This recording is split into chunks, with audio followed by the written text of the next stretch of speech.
Great stuff. They would also understand what confidentiality means. A lot of us will probably understand, but how does that impact on you as a volunteer in the church? So we'll talk about data breaches and how to report any procedure. We'll talk about applying safe data handling practices during church service, understand consent, lawful processing, and most of all, okay, that's not my voice. I don't like to hear my voice. And then last but not the least, we'll talk about best practice, in terms of how do we use, I believe you got a WhatsApp group already, is it? Yep. The emails, the forms, and your social media as well. So all this is where you collect your church data. So we need to know the best practice on how to use it. Some of you already know how to use it, but again, it's just to fine tune, okay? I'm going to make this session very interactive. So it's not just me talking, it's all of us interacting. So we'll go into different tables, we'll chat, or I could mix you up. I believe you all know each other from same church, is it, Pastor? Okay, so we'll try and make it very interactive. Now, is everyone ready? Any questions at this point in time? Any questions, please feel free. Give us a wave. Okay? Right. So, we'll talk about introduction to GDPR. So, a lot of you must have heard this word, GDPR. It came into existence in 2018. It was a European directive at the time. And I know the first conversation was around 2016. And then it was rolled into the UK. It became a regulation in 2018. And just to let you know, it was just a GDPR at the time, but after UK left the Brexit, it became the UK GDPR. So that's different from the European one, okay? So as we all know, GDPR is data protection regulation. So what does data protection, what does it mean? Can anyone, so it'll be good to engage as well. What does data protection mean?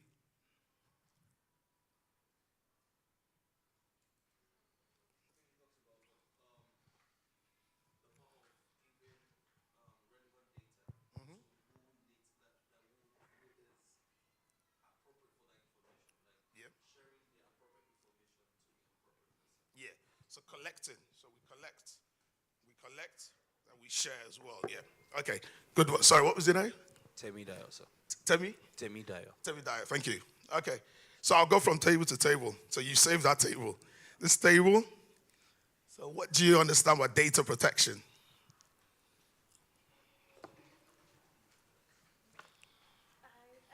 In my own opinion, I believe it's keeping information safe and then sharing it on a need-to-know basis. Any what, sorry? Sharing it on a need-to-know basis. Oh, need-to-know basis. Okay, brilliant. Great response. Thank you very much. What about your team? Do you want to back her up? By any chance? There's no right or wrong. It's fine. We're all learning. Like she rightly said, it's all about protecting data. Amazing. Okay. Thank you. The next table. So what I'll say, table 1, 2, 3, 4, 5, if that helps. Yeah. 1, 2, 3, 4, 5. Yeah. So table 3, please.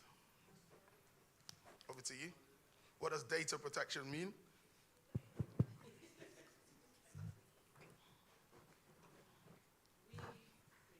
Yeah.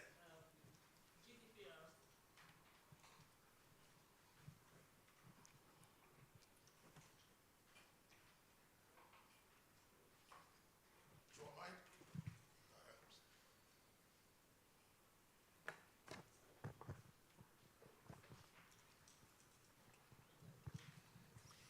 So we agreed that GDPR is the safe handling and the confidential processing of people's information. Great. Great stuff. Okay. Safe handling of people's data information. Okay? Brilliant. Do you want to back her up as well? Team 3? You have your partner there, so. Yeah, Both of you have agreed. Yeah. Okay. All right, good to know. Over to you, sir. So, 1, 2, 3, 4. Okay, thank you. Just as said, it's for regulation that guides data protection because of how sensitive data can be if not protected. Yeah. Amazing. Okay, you're summarizing, so that's good. Until I said a high table. Permit me to say that. Yeah. Well, I guess everyone has said the right thing, but I'll just add that it's basically how personal data is legally handled within the organization. Yeah. So Okay. I'll just use that so that he can say something else. Okay, perfect. Add the meat to the bone. Okay, so I think it's how what we do with the data that we have, what should be done and what should not be done with it. Amazing. So collecting, how we use it, and how we store it. So, sorry, Pastor Margaret. So you said legal, and it's also ethical as well. So let's always remember it's both legal and ethical as well, because when we're taking people's data, yes, we're protected, but the regulation makes it a legal requirement. But ethically as well, there needs to be a reason for us to take people's data. So I'll just add ethical as well. Okay? Sorry, I need to get used to holding the mic. Okay, so I think we've all done well. Going around the table, everyone seems to know about data protection. So, we'll talk about the responsibilities as volunteers. So, as volunteers, I know a lot of you are already dealing with or holding or storing the church data. So what I'll do, in no particular order, just just a little icebreaker. What personal information do you think your church is already holding or will be holding? Just show of hand, please. Yes, madam? Okay, over to you.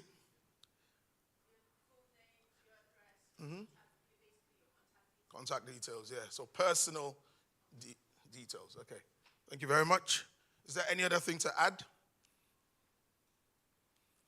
Apart from personal details, I'm sure there might be some other details that the church holds or will be holding. Address, okay, yep. Pictures, yep. I heard pictures, that's great, yes, correct. There's one other one I'm waiting for. As well, yes. As well, yes, thank you. As well. Good stuff, so that's sensitive now, it's getting sensitive, yep.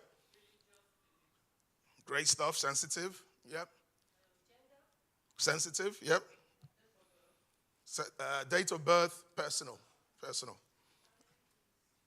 Yes, something like that. I was waiting to hear that. Some of you, I'm sure you go to your pastor, to confide in him. So there will be some, I say, what's the word now? What's the word? Pastor, you can help me out. When people come up to you and, tell you something personal about what they're going through, the challenges, so, sorry? That's it. So canceling data as well. So I believe you do cancel. But Pastor wanted to say something. I'll let him carry on. They've said it. So yeah, that's really important in a church setting like this, because I'm sure a lot of you go to your pastor for counseling, confide in him, or is it the elders, or so again, it's their responsibility to keep those sort of information really safe, and ensure that it's between the member and the pastor. Okay, that's good. Any questions at this point in time?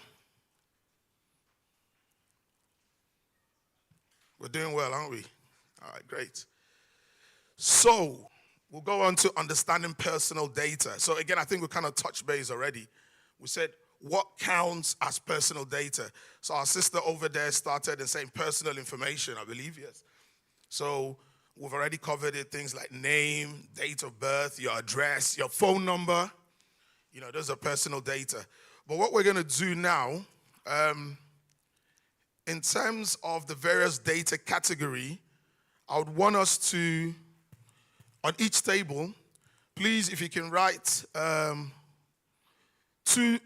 So I've got the category there. So I want the learners to identify the examples of personal data. We probably talked about it in general already, but I just want us to break it down. So on each table, give me two examples, please, of a personal data. We've probably said it, but It was something that we were going to talk about anyways. And then 2 examples of sensitive data and non-personal data. We've not talked about non-personal, so let me see how far we go with that, with non-personal data. So on each table, please, I need 2 examples of personal data, 2 examples of sensitive data, and 2 examples of non-personal data. I'll say in 3 minutes, please. Yes, so 2 examples of personal data, 2 examples of sensitive data, and 2 examples of non-personal data. Because there's also non-personal.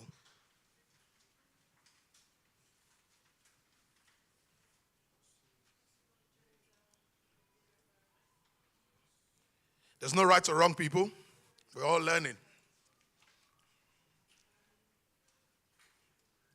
So 3 minutes.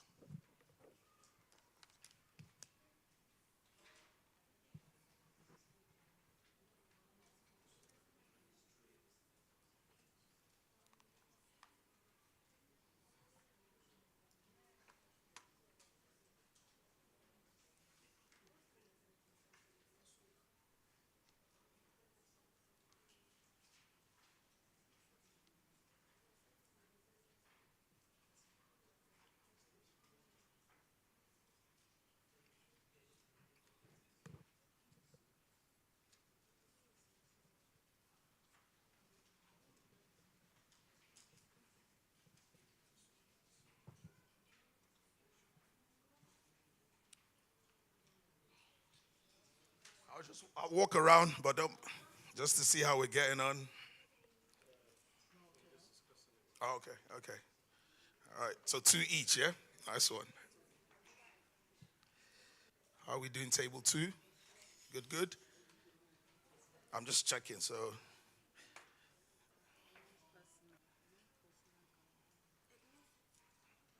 I'm not allowed to say, so, yeah. All right. How are we getting on? Okay. Are you the lone wolf? Okay, and then we need the non-personal data, please. Yeah, non-personal. The respectable table. I'm sure you know it all already.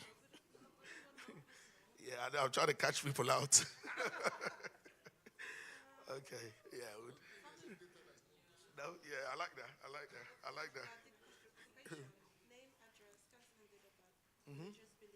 Yeah, yeah. Non-personal. Yeah, we'll get there. If I give you the clue, you get it now. But I will say, let's see. Sorry, yeah. Oh, apologies. How could I forget the technical table? Yeah, table 0. Are you sure you want to be 0? Okay. Yeah. So the non-personal data is already named here. So because it's named, it's we won't say it's non-personal. So, yeah, I know. When I say the answer, everyone will know anyways. Yeah. But we'll get there. So yeah.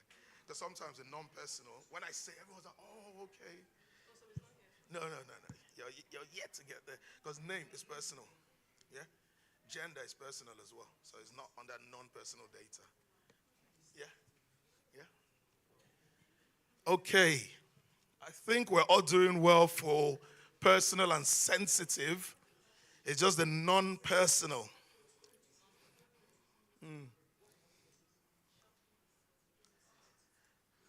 Pastor Deji, have you got a box of chocolates so that we can give to whoever gets that one? Okay. Oh, no, Google. No, that's not allowed. Yeah.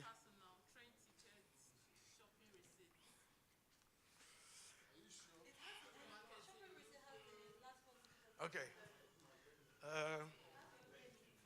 Okay.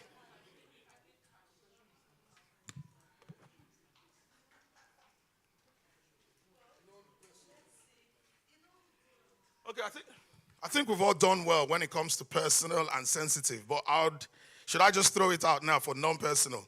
I'll give an example, and I'm going to use the church setting because that's what we're trying to also use as a real-life example. So non-personal data in the church could be number of people attending church service. So that's numbers. So I'm sure you guys do your attendance, don't you? Every Sunday, so you count. So at the end of the day, that's non-personal because we don't know if it's John or if it's Pastor Ayodeji, Pastor Margaret. We just know it's numbers. Yeah? So that's non-personal. I keep hearing my voice there. All right. So does that make sense? Non-personal. Yeah? Okay, great. So when we talk about non-personal, just talk about numbers. Yeah? So how many people came to church or will be coming to, well, let's say today or Sunday. How many people attended service today? Yeah? Even how many volunteers supported an event? That's non-personal because we're looking at numbers. Yeah? Okay? And then we could even, do you guys do like food parcels and things like that? Yeah? So food bank, yeah. So how many food, how many numbers of people, how many food was distributed to your church members? That's non-personal. So we don't know if it was given to Mary, John, Ken, or whatever. So it's just non-personal. Yeah? So I think we all did well for personal, sensitive. So it was just the non-personal data. Any questions at this point in time? So which one is sensitive? Sorry? Oh, okay. Everyone is doing well. So I think I went around. Okay, let me run through it quickly. So personal is name, address. I think everyone. Yeah, that's why I didn't want to. But thank you for that. Name, address, telephone number, email address, DOB, date of birth, photos. Someone said photos, isn't it? I think I heard photos. Yeah. Membership numbers. You know. Membership numbers. Maybe. Yep. Attendance record. Again. That's with your own name. So, volunteer records. Even CCTV footage, if you got CCTV, yeah? So that's personal. Then sensitive, we're talking about health information. Yeah, I think. Medical history. Yeah. Medical records, yeah, okay. So we have disability information, yeah, okay. Ethnicity, or racial origin, or heritage, as we call it. Your biometric data, yeah. Your sexual orientation, yeah. I think someone mentioned it as well. Was it? Yeah, you said it. I remember that, yeah. Even your political opinion is sensitive. As much as we all, well, I say we all, not, your opinion, your political affiliate, your opinion. What about criminal history? Yeah, that's sensitive. Yeah, that's a good one, yeah. That's sensitive, because... Yeah. And even trade union, if we're going into the workplace and stuff, your trade union membership. Yeah? Is there any other thing I missed? Like I said, we're still learning. I'm learning myself. So any other one? Thank you, Pastor Ayodeji. Yeah, criminal record. That's sensitive. Yeah. That can be what, sorry? Yes, okay, I see what you're saying. Yeah, it could form biases, but again, yes, I see what you mean, yeah. So, yeah, people can judge the prejudice towards that sort of information. Yeah, you're correct. I see what you mean. What about immigration status? That's, That's key. Biometric. That's sensitive. I think it's sensitive. Yeah, I think so. I know when we talk about nationality, you can say I'm British, I'm Nigerian. That's personal, isn't it? But what makes you Nigerian or British or, that's sensitive. Yeah. Pastor Ayodeji, I like that. You're thinking ahead. Over to you, my brother. Gender these days, because it's like there's a big deal about it. Yeah. Yeah, you're right. I come from an EDI background, equality, diversity, and inclusion, and it's a big thing. So it is sensitive. Because you know why I say that? Because even in the workplace, when we do we call it qualities monitoring, a lot of people are like, oh, but if I put, my department is so small. If I put my sexual orientation, I could be identified. And some people is like, can it remain anonymous? So you're right, that's sensitive. Yeah.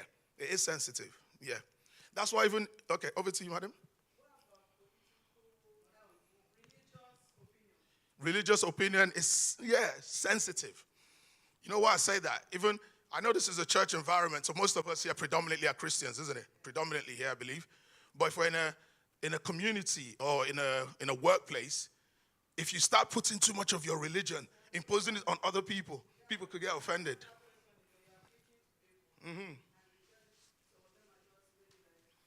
No, I don't want want to hear about that. I have my religion already. I don't want to hear about that. So that's why I said, is religion opinion sensitive as well? It's sensitive, madam. You've definitely hit the nail on the spot. Sensitive, yeah. So when we're in the workplace, let's be careful how we.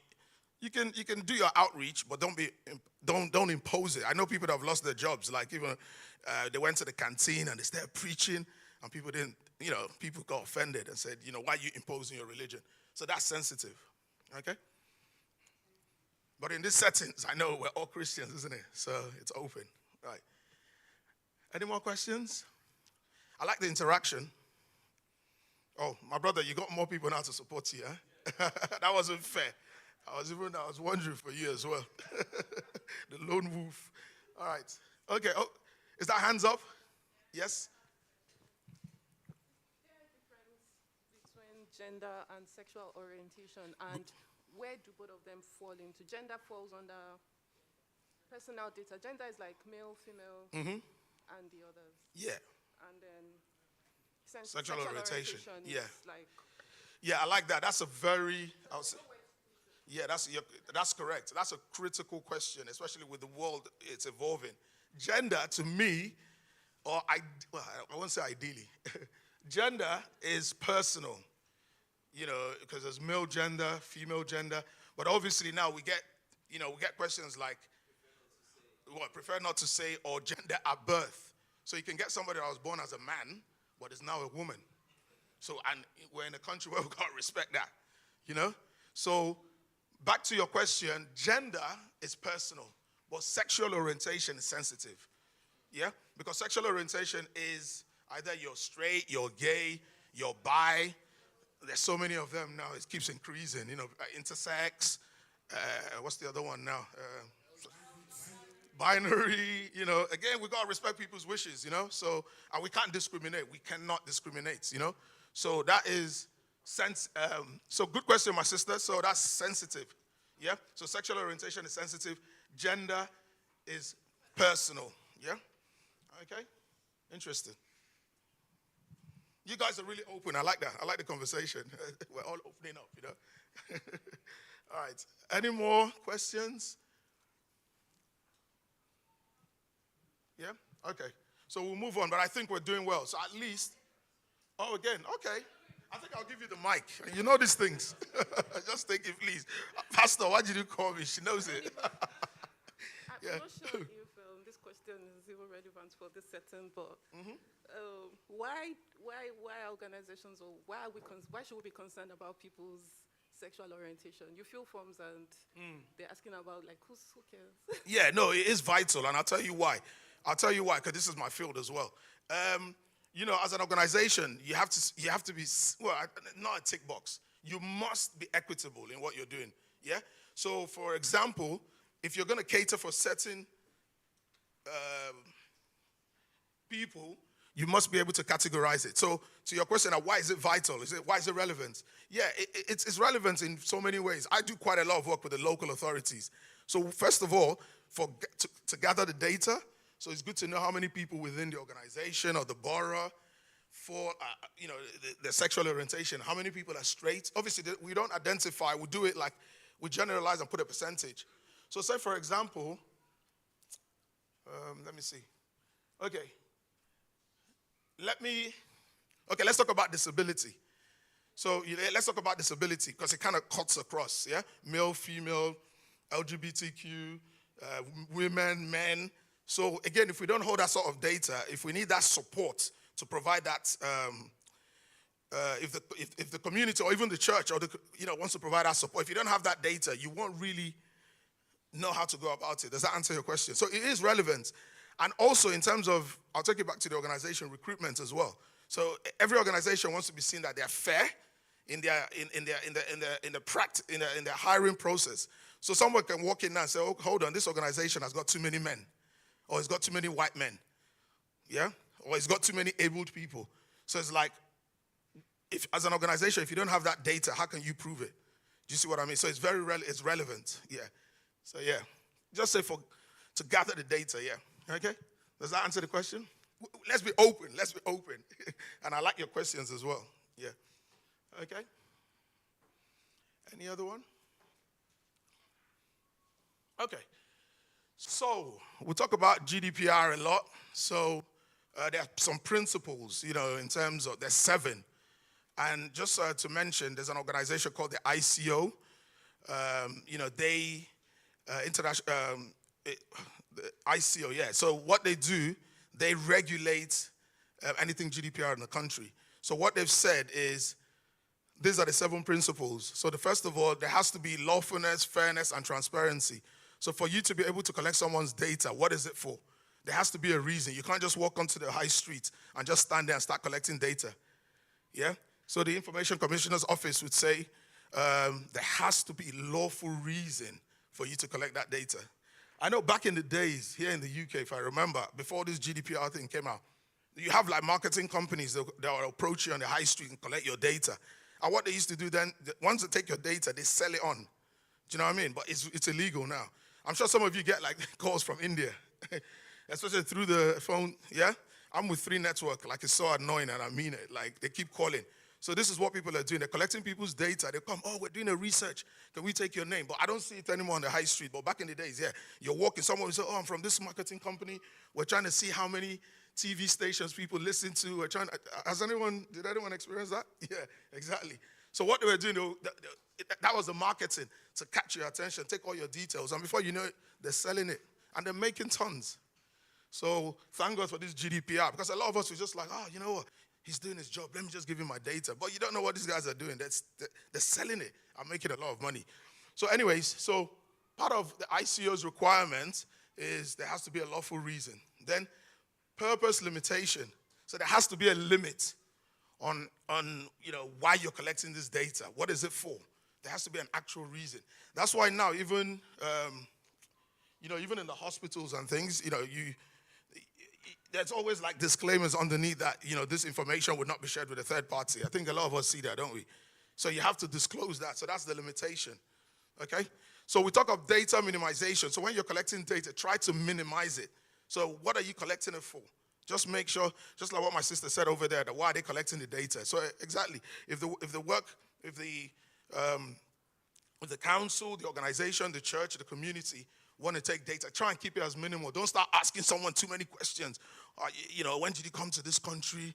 What's your favorite color? Just going out of context. So you keep the data, you minimize it to what that data is for. Okay? Okay. Then we talk about accuracy. It's very, very important. When you're taking people's data, it must be accurate. Because if you take, so for example, Pastor Ayadeji's data, and then you now put it with Pastor Margaret's data, you're mixing things up, so it's not accurate. So if the data is for Pastor Ayadeji, then make sure it's for him. Sit with him, ask him, collect his data, store it. Come up to Pastor Margaret, ask her own data, take it, make sure it's accurate, store it. Try not to mix both of them. Yeah? Okay. So storage limitation. Again, make sure you only store the data. So if you're collecting the data, there has to be a reason. Then if you have to store it, there has to be a limitation as well. So ideally, I think the rule, it's about, 6 years now. If you need to hold any data for a certain purpose, so you hold it up to 6 years. So in the workplace, if someone leaves, so just to let all of you know, when you leave your organization, your company still holds your data for another 6 years. So they can always go back and check. But after 6 years, legally, this is legal, not ethical now. Legally. After 6 years, they need to destroy it. Okay? So make sure there's a right way to store your data. Okay, integrity and confidentiality. I think we've kind of touched base already. So obviously, when collecting this data, it has to be confidential for what you're using it for. So again, let's come back to the church setting. So if you're collecting data for the church, there has to be a purpose for it. Maybe you want to know how many members, live far or live close. So, but make sure it's confidential and it's there for what it stands for. Accountability. So as a church, Great Salvation Church, if you're collecting data, you have to be accountable. Yeah. So if a member comes into your church for the first day, I believe you do it like most churches. You welcome them. Oh, thank you, brother, for coming. Thank you, sister. You take their details. So you have to be accountable for their details. So whatever you take, if it's their name, their phone number, I know most churches will take phone number and emails. And in good spirits, they'll send text messages and emails. So make sure you're accountable for collecting people's data. Yeah? So these are the 7 principles. Thank you, Pastor. It's a hot day today. Yeah. I think it's the light as well. But you need the light for the filming. So has anyone got any question for the 7 GDPR principles?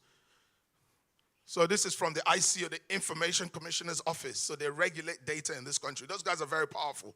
Trust me, very, very powerful. At some point, I'll tell you my encounter with them as well when we move on to a certain the module.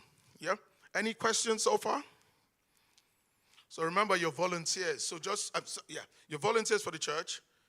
Have this guiding, just like the 10 Commandments as Christians, have this as well at the back of your mind as the guiding principles that GDPR advises. So these are the 7 principles you must use when collecting, storing data. Okay? I have a question. Yes, sir? So we came out, okay, there are ministries that when you attend, or if you want to do like deliverance or whatever it is, you have like questions, sheet of paper full, the kind of dreams you have, where you're from, anything in your lineage. I don't know if you had any, a lot do you eat in the dream, all of those kind of. So is that also part of GDPR? Because that's spiritual question in that. I'll just generalize it as counseling, isn't it? So I'll just generalize it as counseling. But you're right, Pastor. So this sort of information, they're sensitive and vital, isn't it? And you, as a head of the church, you need to gather those data before you start, giving out that solution or that advice. For example, we pastored someone that was HIV positive. The pastor's son, yeah? No, we pastored someone that was HIV positive. Yep. Nobody else, we knew when we went to visit at the hospital and all of that, but others do not. Others do not. And then that person wants to get married. What are you going to do? That person wants to get married. To somebody, also a sister? Yeah. Okay. Now we'll talk about ethical as well. First of all, I think, as much as we're talking about the guiding principles legally, we need to look at it from an ethical, the ethical point. Yeah. So, this is a true life story, is it? Okay, I thought it was a case study. Just making sure. But yeah, what in that case, first of all, he's confided in the pastor. Yeah, he's released that sensitive information, and ethically, he's going to get married to someone that is non-HIV or So as a pastor, the other person does not know. Does not know. Yes, I think ethically first. I think ethically, you would advise the person to notify the partner. So if the person doesn't notify the partner, what's our obligation? Your obligation is more advisory. No, you can't tell the person, but you would advise the member that they have to disclose, because that's ethical value. And when we talk about data as well, the first time we talked about legal, and then we talk about ethical as well. So I think, personally, ethically, the person should, you advise the person to let the partner know. The person does not do an advice. Yeah. What do we do? Yeah, that's a good one. Because we have an obligation about the soul and the life of that sister that's supposedly meant to marry the man. So what do we do? Do we keep quiet, or do we? Okay, let's look at this now. So in terms of data, the person has disclosed to you. So he's disclosed some sensitive data to you. So you're holding on to that data, but you can't disclose. The only thing, again, that you advise is telling that person ethically to tell the other lady. But like you said, if he doesn't, what are your own views? That's a very... Because again, you cannot go and disclose that this person has told you is HIV positive, because if you do that, you're in breach. I have another case, to add to the two, so that you can maybe judge the two together. Is it still the same person? Another person. Okay, let's look at it holistically as well. Let's see. So I had a session. The person wanted to bring the husband into the UK. So Home Office says, do a DNA test at this place. And then the woman realizes the son It's not for the man. Right. I say, Pastor, what should I do? That's a dicey one. Genuinely, she doesn't know up until that point. But then I says, do you now know the person? He said, I think I have an idea. Okay. So the man does not know why the visa is not coming out. Okay. So now you know as a pastor, what do you do? Yeah, what do you do? That's a good one. First of all, you have that person's data, and you cannot disclose because you're in breach of data. Because say if ethically you go and tell this man, I don't know if you have his contact, So and then can somebody sue me if I say it? in terms of, let's look at it from a data perspective. They can do because they disclose sensitive information to you. Yeah? But, that's a is this what you see every day? Okay, I'm sorry, I know it's a bit sensitive, but okay, I think, Pastor, for you to protect yourself from a data perspective, if someone is giving you that data, you have to respect and store that data. Now, coming from a church point of view or community, ethically, all you can do is just keep advising these people and say, you know what? I have this data and it's safe with me, but you need to disclose this. Let me give you an example again. It's real life. Yeah, I like this. Somebody a child comes in here, has been abused, physically abused, or not sexual, abused by maybe the father or the mother, and you are aware. That's safeguarding. That one is safeguarding because you said a child. So that person is a vulnerable person. So you got every right in that case, because it's a child, a minor, to report to, if it's your church, I'm sure you might you have a safeguarding lead, or even in the community, so now, you see, when we talk about child or minor, or even vulnerable adults, you've got every right to break that data. You can break that data breach, yeah? Because it now moves from data into safeguarding. Does that answer? Yeah. So when you say physical, first of all, you would invite, I believe in your church, you might have someone trained. If you don't have it, something to start looking at as well. Even you yourself, I think you could be trained for it and have that conversation with a child. And you do? Oh, okay. So yeah. So I believe you can speak better on this. So this is a safeguarding concern. So yes, you're allowed to break that data. You can break that data breach. Yeah?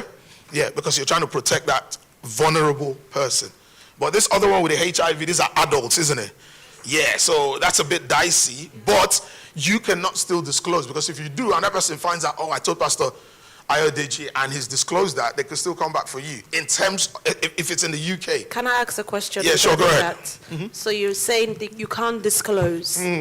What about when the person finds out that you knew about it and you didn't tell them based on maybe relationship? Yeah. Yeah, the person will be disappointed naturally. So yeah, naturally, but legally well, no, I can't say ethically now. Legally, I'll come to you. Yeah, legally, you're not allowed to discuss. So for me, if you ask me, there's a way you can go around these things. First of all, I think this person, maybe when you're doing your counseling. Yeah, well, exactly. You know, there's some procedures. Yeah, because again, you're bringing partners together, isn't it? So during your counseling session, you can say, you can do it like a tick box. You know what I mean? Like you can just say, so have you guys done your HIV test? Tick. Have you done your, what's the other one that they normally do? They have tick. So I think even as a church, you could even have that now. So that way you're protecting yourself, but you're also encouraging. Yeah? Can the church agree to that? Okay, what I'll do, okay, sorry, yeah. Yes, okay. Yeah, I think that's the right approach, because you're protecting yourself both ways. Yeah, okay. I'll come to you, my brother. I wanted to ask that, are there different capacities where data protection can, what's it called now, can be addressed differently? Okay, say I'm a pastor of a church, and I'm also, I work in the hospital. Someone has been admitted on my ward. Yeah. For some reasons, the lab called, I received the call and said, patient in bed, so and so, this is the lab result, they have this condition. Yeah. I'm the pastor of the person, the person is about to get married to someone in my church. In the capacity, okay, let me just break it down. In the capacity of a health practitioner, do I have the right to divulge very sensitive information if I know that it will put the other person in risk? No. Because okay. Unfortunately, no, because you're also putting your job at risk, you know.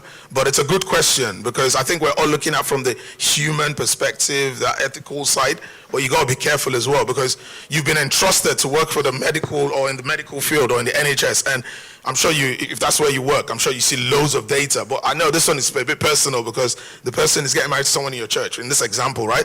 No, you can't. You can't disclose that, because if it comes back, that's gross misconduct, and you could just lose your job straight, because it just means that.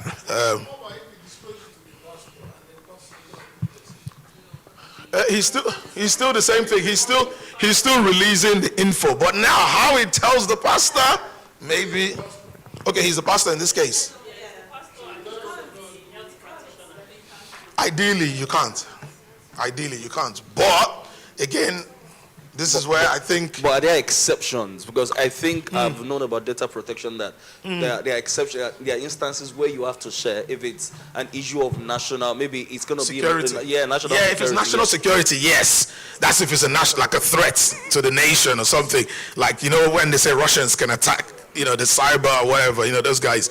That's But this one, where I think we're talking about personal and sensitive now. So but good questions. I think with your question, if you want to tell the pastor, you just know how to do it. But it's not what you should do if the ICO finds out, or even your HR finds out. You know, that would be gross misconduct. Okay. Oh, sorry, I'll come back to you. Sorry. Okay, there.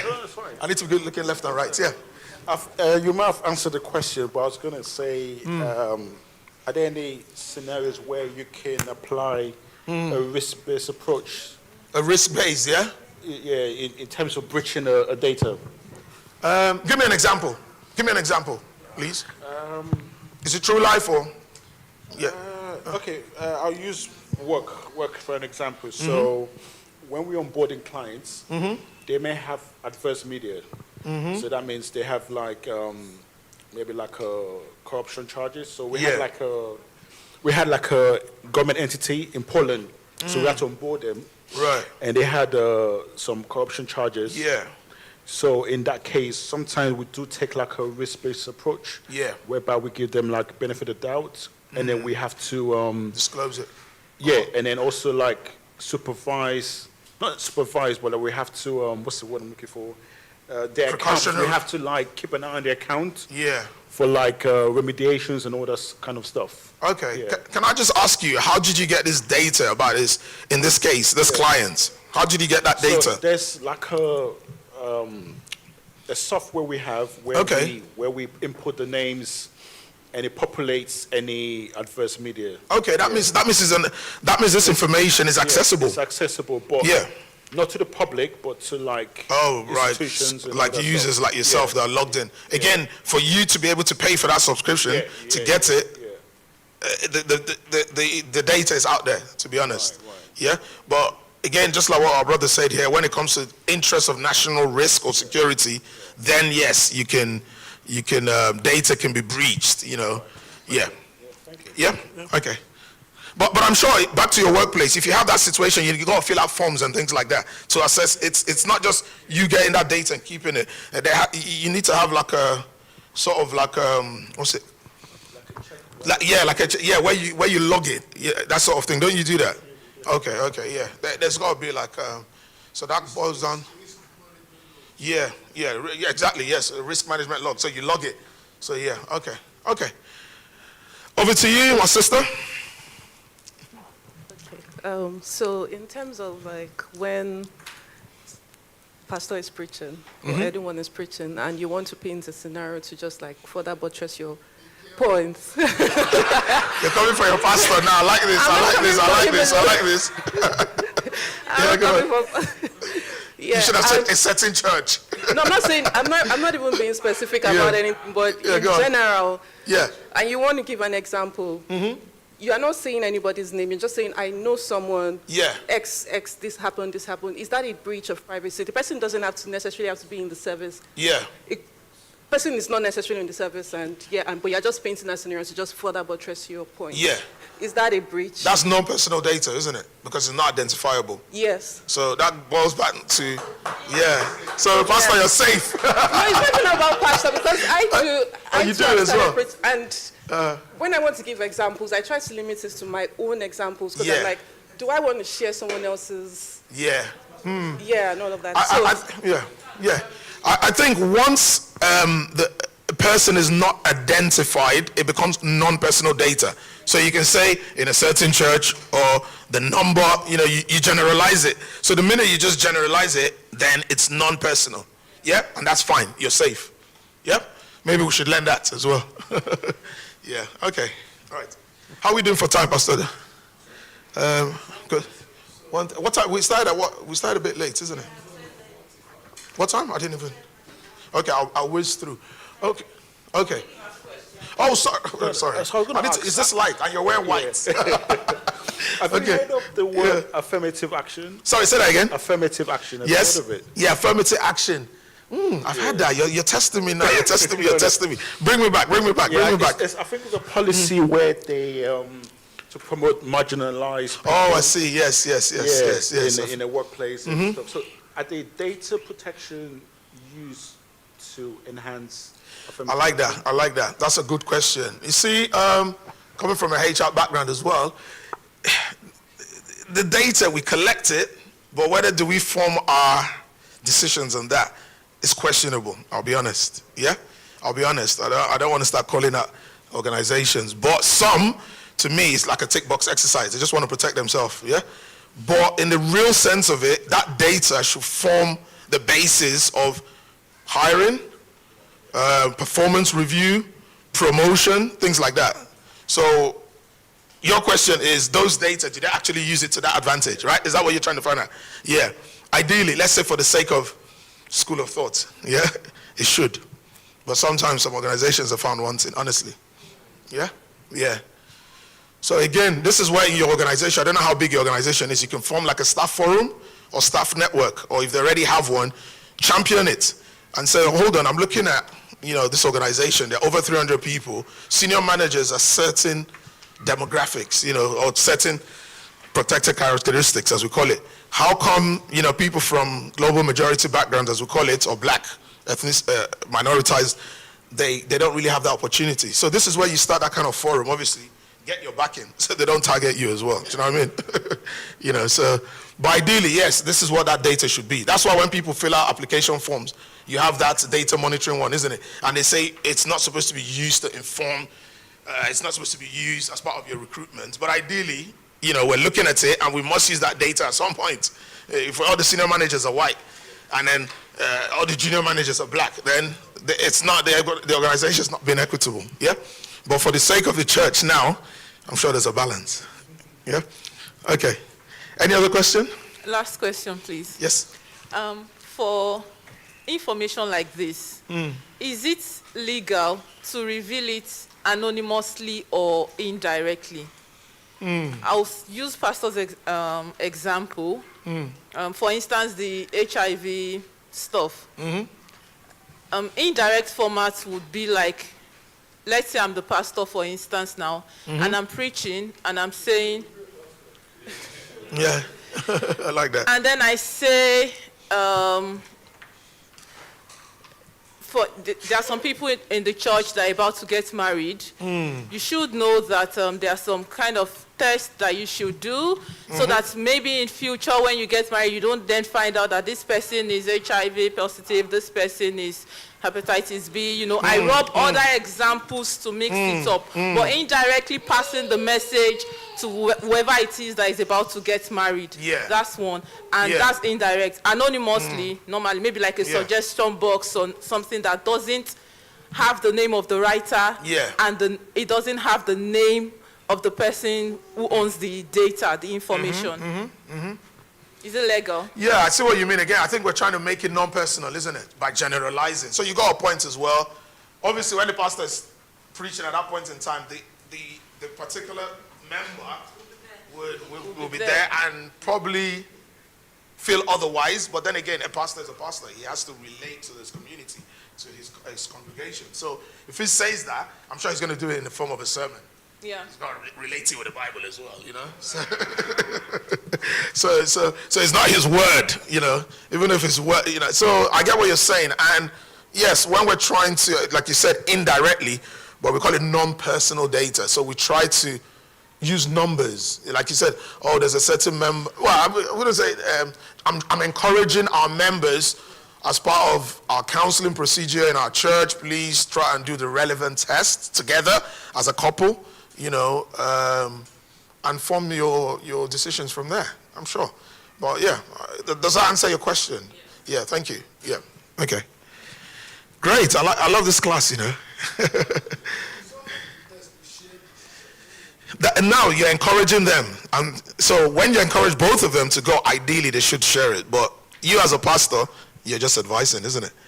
You're not going to put a gun to the head to say you must share each other, you know? But you're just going to advise. And again, I think you can go back home, sleep, and say you've done your part. Yeah. Yeah. Over to you, sir. Thank you, sir. I just wanted to add that if I'm just thinking as a pastor. Are you a pastor now? No. Attaining. I'm just saying, yeah, say go ahead. as a pastor, and these are members, that means it's within my power to sign off the marriage. If I notice this person has not been honest, I can personally I'm not going to sign off on this marriage if I notice that there's a element of deceit. And I know I cannot reveal this. Yeah. But I can just say for personal reason, I'm not comfortable and I'm not going to sign off on this. That is within my power. I've not disclosed, but I've just, and I can counsel the other lady, I am just worried.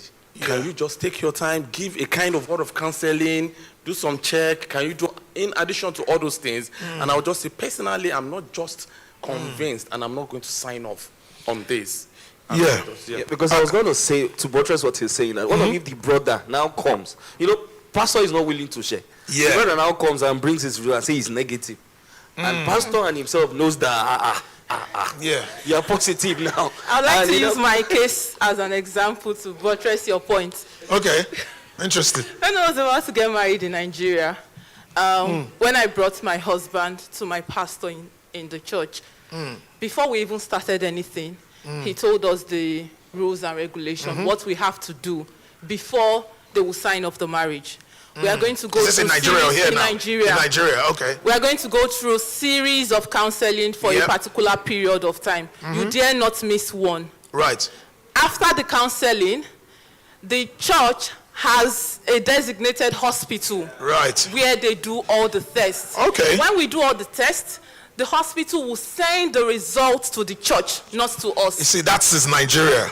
Ideally in the UK, you can't do that. Yes, they're not supposed to. Yes, but carry on. Yeah. The church will send it to the to the hospital church? will send it to the church, and then the church would form their own present decision it from there. to us. Right. Now, coming back to UK, how can that gap be breached? Yeah. First of all, that hospital cannot send that sort of sensitive information to the church. Never. If they do that, that's a big breach. Big one. People are going to be losing their jobs.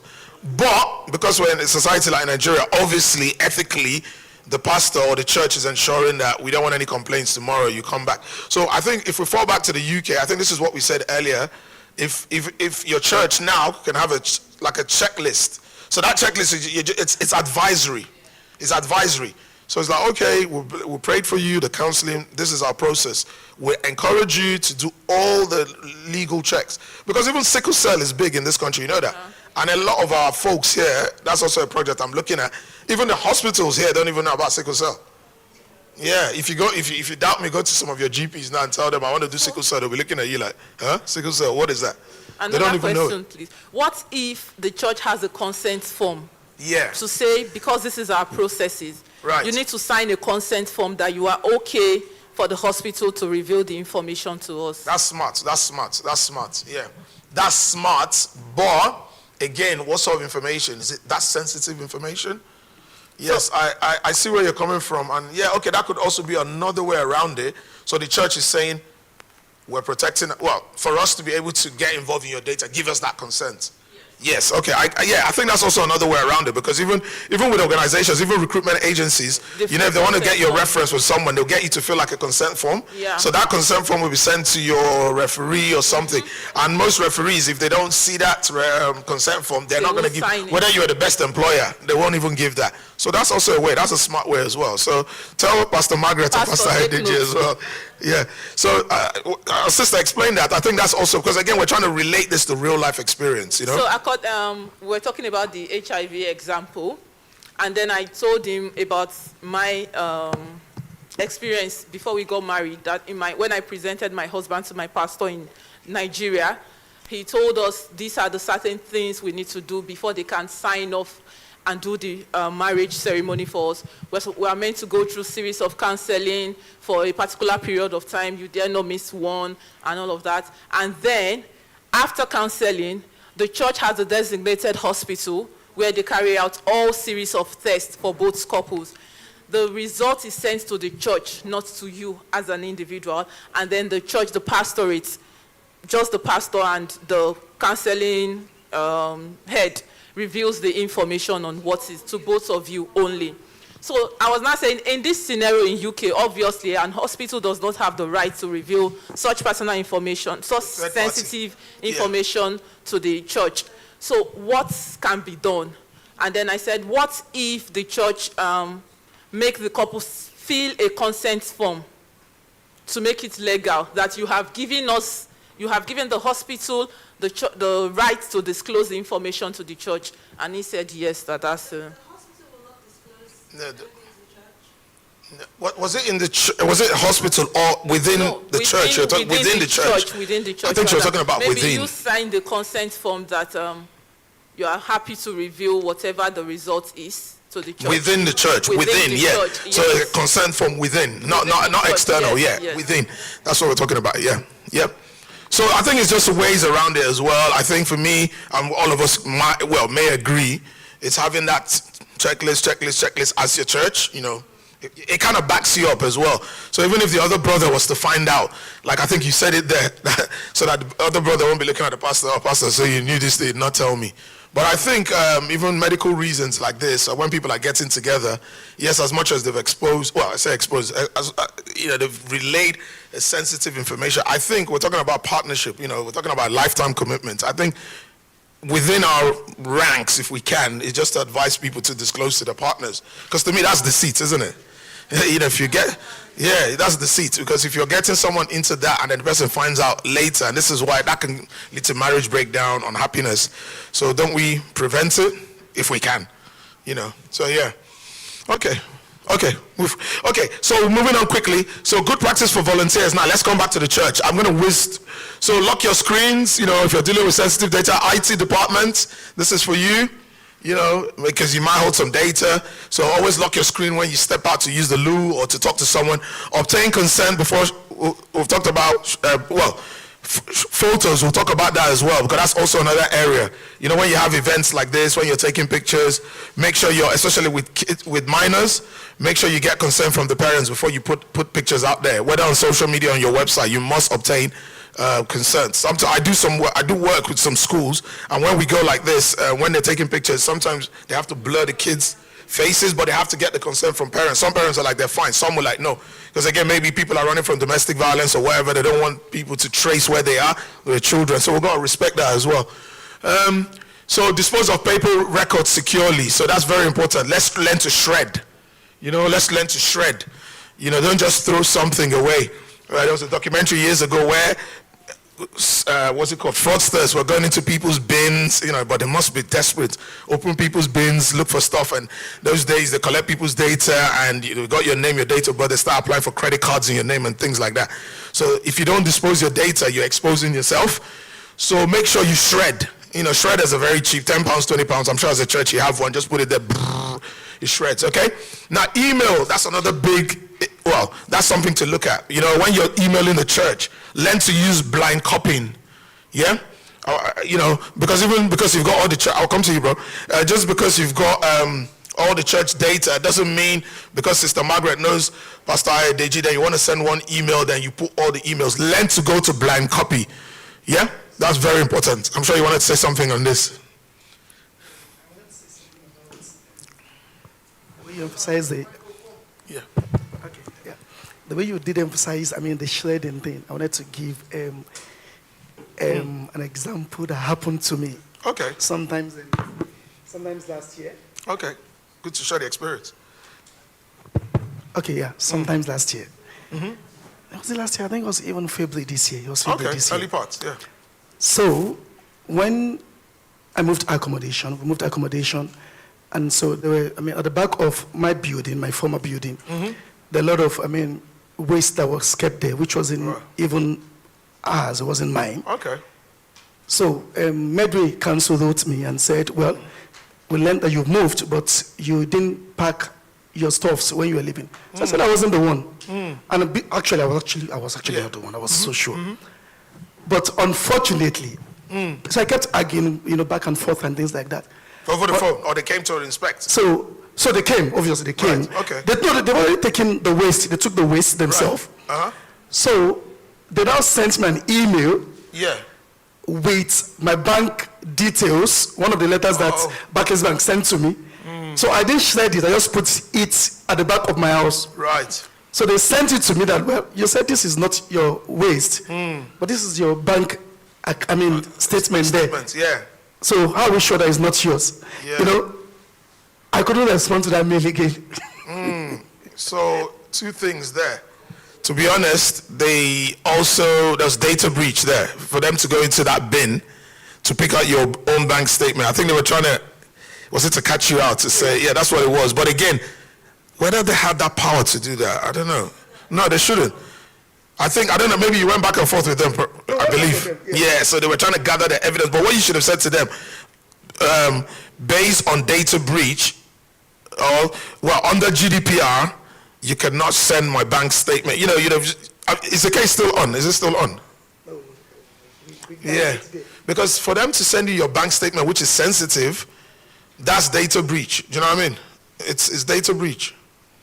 But I think maybe you were going back and forth with them. They wanted to just prove a point. But I think sometimes when things like this happen, let's query it and say, we can just use the word based on GDPR Act 2018. I believe my data has been in breach for you to pick up my bank statement. Then once you write that, see what they'll say. Yeah?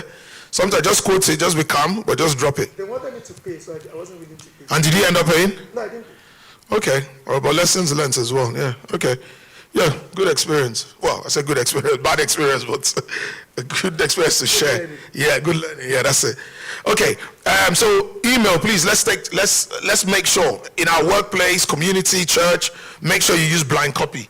When you got group of collective emails, don't put everybody told. Told them put Pastor Ayedeji, Pastor Margaret, Ken, everybody. No, go to blind copy and just send it. Yeah.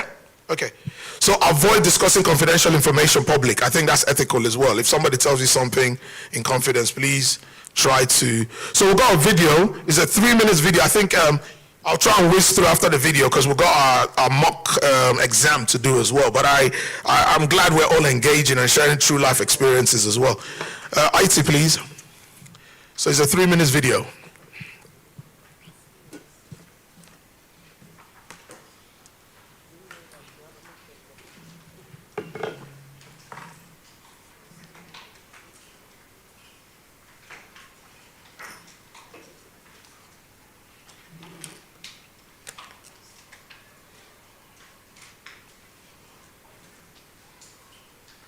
The volume, please.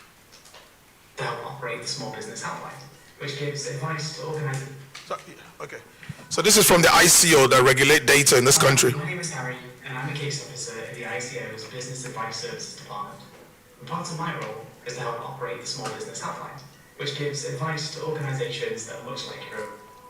This video is here to talk a little bit about what data protection law is and why it's worth your while to spend just a few moments thinking about it. Do data protection laws apply to most small organisations? Whether you have staff or trade by yourself, you're likely to collect the personal data of the people that you come into contact with, whether that be customers, suppliers, or even the people that you employ. For example, you might collect a person's name and address to send out a product to them, or their email to send out a service update or a newsletter. Regardless of the type of personal data that you collect, it's important you use it reasonably and protect it, as this is what ultimately underpins data protection law. The reasons for this should hopefully be quite apparent. If personal data falls into the wrong hands, then people could be harmed. This could be as a result of identity theft, discrimination, or even physical harm. So, data protection law explains what should be done to ensure that everybody's personal data is used both properly and fairly. Generally speaking, it applies to all types of workplaces, business ventures, societies, groups, and clubs. What are the benefits of complying with data protection laws? So, firstly, it helps to build trust, as keeping people's personal data secure is key to getting them to trust the service you offer, and more broadly, your business as a whole. This should help to build up both your reputation and your brand. Alongside this, it also makes good economic sense, as adhering to data protection law should end up saving you both time and money. It should help to make sure that you don't incur any unnecessary costs on storage, as well as allowing you to deal with any requests you might receive in a timely manner. How do I comply? There's no one-size-fits-all approach to data protection law. Your business is unique, and that's what makes it great. And your approach to data protection law will be unique as well. It's going to end up being much easier than you think, and we're here to help you make any changes you might need to. As a great place to start, it's worth checking out the resources on our Data Protection Hub for small organisations, which contains loads of tools, top tips and bite-sized guidance to help make things more straightforward. Remember, if you ever get stuck, you can feel free to call our helpline and we'll be happy to give you a helping hand. Okay, so I hope, I know it was 3 minutes, but I think he covered quite a lot, and he's an advisor from the ICO. So again, anything, if you're unsure about data, you can always ring the ICO, ask your questions. I've got advisors like them that would pick up their phone and guide you or provide the relevant information. But within a setting like this, I believe you'd have a designated data protection lead. In most organizations, we call them DPO, data protection officer, but maybe within the church as well. At some point, someone trained as a lead, so that if there's any data breach, you can, at some point when we're going through the module, we'll talk about it. So Pastor Deji and Pastor Margaret, something to look into as well, just to have a designated data protection lead in the church. So if there's any data breach, then you're the first point of call, yeah? And then you can now call the ICO to... Yes, I'll need to look at that. Well, this is a foundation training, but they would need like a more comprehensive one, as a lead. So yeah, I'd recommend that as well. And then after that, you call the ICO. They give you a registration number, a unique number. Then you pay like an annual fee to them. So again, it's just because you're doing well as a church to really organize this training. So it'll be good that you have a lead as well. Yep. And obviously the lead, your role is you liaise between the church and the ICO. So if there's any data breach, whoever, a church member or the volunteer will tell you, then you can now call the ICO as a lead, to just get relevant advice. Yeah? Yeah. Okay? All right. I think we're doing well. So there was some case study, but we're just going to whiz through it quickly. Initially, I thought we'd do it in groups, but I'm looking at the time as well. I know it's lunchtime and all. Oh, gone past or coming up. Well, going past lunchtime. So there's some practical case study that I've put out there. There are 3 of them. Maybe we can just across board now just talk about. So a volunteer shares a church member's prayer request in a WhatsApp group without permission. People are laughing as it happened. Oh, okay. No, it's fine. We all learn. Do you know what I mean? Like no one, we all learn. I've been in groups like that where people are put it and they quickly delete it and say, oh, it was by mistake. But maybe it was unintentional, maybe it was. But again, in this case, was this appropriate? No. That is legally no, ethically no. Because this volunteer shared a prayer request that is dear and personal to this church member. Yeah.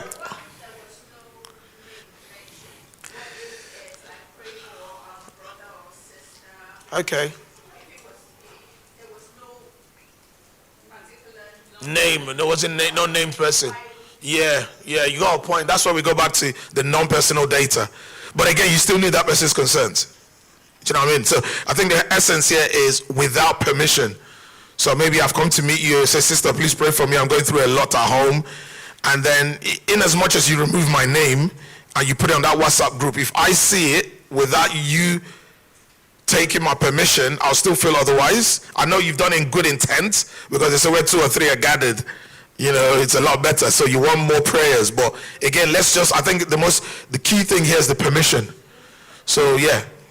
Over to you, madam. Yes? Another thing I want to mention from this discussion is, I think we used to do that regularly, and this training is enlightening us. Someone, you just create a WhatsApp group. Yeah. And without your consent, add your contacts. And the next thing you will just see messages on your WhatsApp. Yeah. You're not even aware Yeah. what the group is meant for. What you just see is you are just a member of that group. I think that happens a lot. Yeah, it does, and we kick against it as well, because ideally you must seek someone's consent before you add them in the group, because you're taking their number. If you notice, have you guys heard in the story now, WhatsApp is trying to change, I think is it next month? Who heard it? You won't be adding people with their number anymore. You add them with a username. Obviously, they're also trying to say, don't forget, in America, they sue them a lot. In the UK, we're a bit lenient here. In America, they don't mess about. So, again, you're adding someone's personal data to a group without their consent. It is wrong. Obviously, you can... Yeah. Seeing it that the person is not even in your contact. That's another... Okay. Yeah. The person is not even part of your contact. Maybe...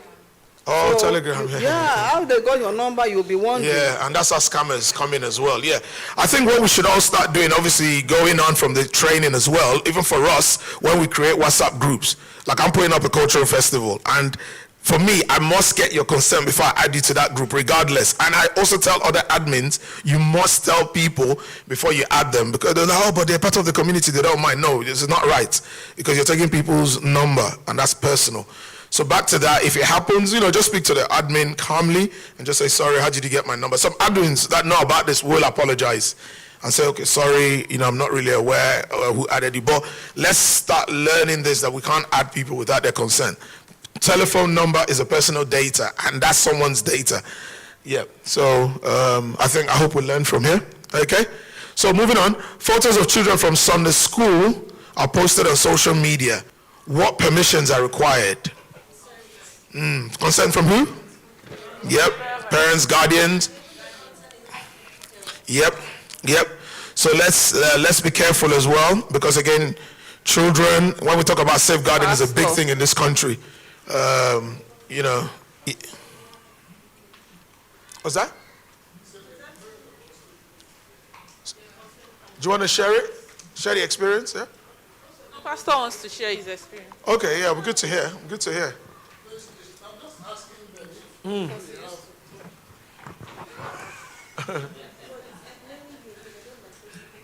Yeah, so that's what I'm asking. We post pictures of the children. So I'm asking them that do we have consent for that? We have a consent form, but yeah. Wait, now I'm asking. Have we? We don't have consent from parents. Right. We haven't. Yeah? Okay, so we have some, but we don't have the consent of all the parents. Okay. The children in the children's church. Yeah. So maybe we would have to roll that out. Yeah, please. For all the parents to sign, so Yeah. we know we've obtained consent and we can post on social media. Yeah, if you can roll that out, that would, because again, you gotta protect yourself, isn't it? Because you should do that. Or do you post every Sunday from Sunday school? Do you every Sunday? Okay. Yeah, sometimes, and then special events. Okay, Yeah. so it's two things. It's either you get the parent, but then I'm just thinking. Yeah, I was gonna say yearly, but what if you have if you say yearly, what if you have a guest Or a new member. Yeah, a new member that, you know, brings, I'm just...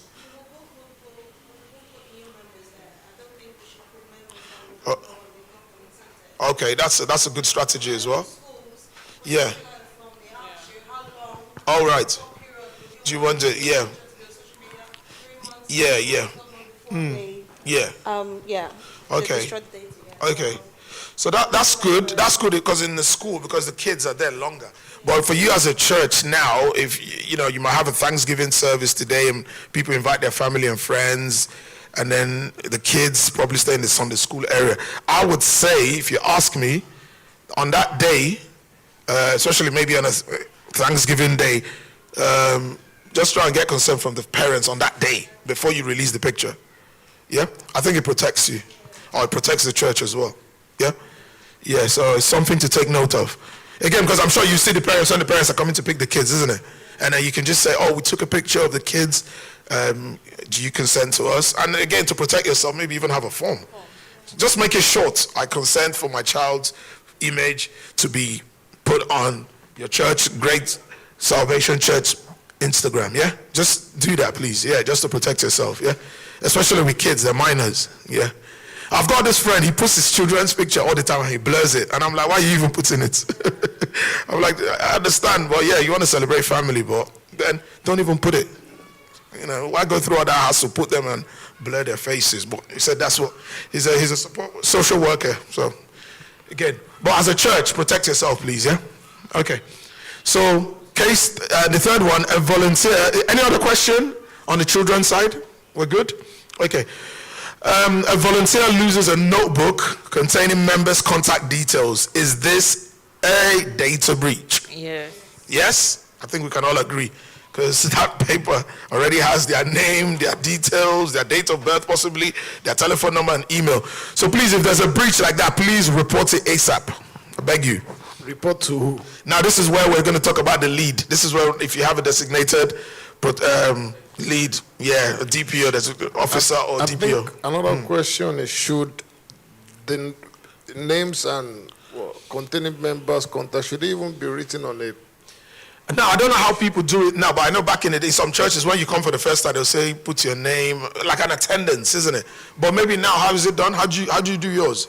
We have two ways, either electronic or physical. Or physical, yeah. Even the electronic, how do you store it? It goes straight to the email. Yes. Yeah. Okay. Okay. Yeah. Okay. Yes. So you don't do the handwriting anymore, write your name and things like that. Yeah. So what we do is either they scan the QR code and fill that online. Okay. Or if the paper one is easier. Yeah. So they fill the paper one and then someone gets the online. Admin will transfer it. Oh, transfer the link and shred yeah. CSD. Yeah. There's nothing wrong, but the idea here is how do you destroy that? Well, how do you store that? So like you said, they write on a piece of paper and then you would have to transfer to your own church database, isn't it? So ideally, they need that paper should be shredded immediately or stored in a secure place. It must be secure. Like there's some organizations, you know, that's what they do. They come to offices to collect files and stuff and they store it in like some archives or wherever, like for 6 years and the company pays them. But as a growing church like this, I would say once you transfer it, just shred it. Yeah, and again, when you're doing it online, make sure it's safe and secure as well. It should have password, obviously not to everybody, the leads or head of the, you know, various departments. Yeah? Okay. So we can all agree that's a data breach. Okay, we're moving on. So now we talk about data breaches and reporting. Yeah, that's what. So sharing confidential information, lost paper records. So I think we just covered that now. Church attendance, you know, sending emails to the wrong recipient. We're all guilty of that. We've done it before by mistake. But when that happens within the church settings, this is why I was still encouraged to have a DPL, a designated protection lead, so that if that thing happens, you report to that lead and then you can now see how you can aim to resolve it, because you can send even personal information, you can send even, what's the word, confidential information, and you've sent it to the wrong person. That's why in your emails, do you have disclaimers underneath as well where you say this email is intended for, if it's not, please destroy it? Yeah, put that as a disclaimer as well in your email, so that also protects you underneath. You know, where it said this email is the intent is for the receiver, and if it's not, please delete or destroy. So use that as a disclaimer as well. Yeah, in your emails, your work emails, even at work. If you don't have it in your workplace, learn to do as well. Yeah. Okay. So sharing confidential prayer requests. Yes, that's a big one. I think it's about knowing when to draw the line with a confidential prayer request and when I need more church members to know about my situation to pray. So I think that is one area we should know how to draw the line. But again, I believe your prayer request, how is it done here? Is it emailed? Is there a basket, you know, where it's put? How is it done? So if I come in and I want a prayer request, how do I go about it? Yeah. And then the QR code. So if you're a new member and you come, you know, we have the form, where you write your name down, and then also we have the QR code. Right. So there's a section there that you can put your prayer request. So is it that on paper or electronically?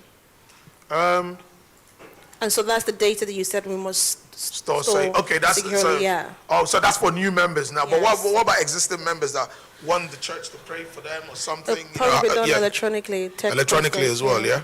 Okay, so everything is done on a barcode. So you scan the barcode and fill out the form. Not for the prayer request, but for newcomers. For newcomers, yeah. Okay, but this one I'm talking about prayer requests now because no, we don't have any system you don't have any put system in place for that yet.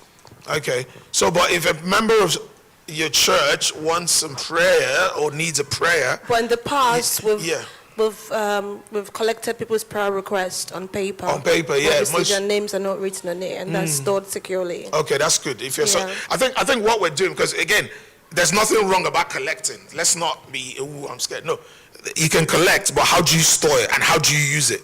That's the most important thing. So collecting is not a problem.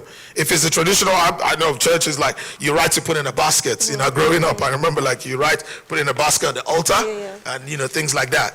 Again, so long as it's stored, especially volunteers like yourself now that have a better awareness, can carry that basket at the end of the service and go straight to the pastor's office. You don't even need to just straight take it like a treasure, you know, just take it straight. So I think that's fine. That's collecting and storing. Yeah? Okay, that's fine. Lost mobile phones and laptops. Again, if you're an admin, this is why, again, I always advise as an admin, well, if you start a WhatsApp group, don't be the sole admin if you can. I encourage having 2 or 3 trusted admins, obviously. So if your phone is missing, you can quickly inform the other admin, or if your phone is hacked, they could quickly remove your number.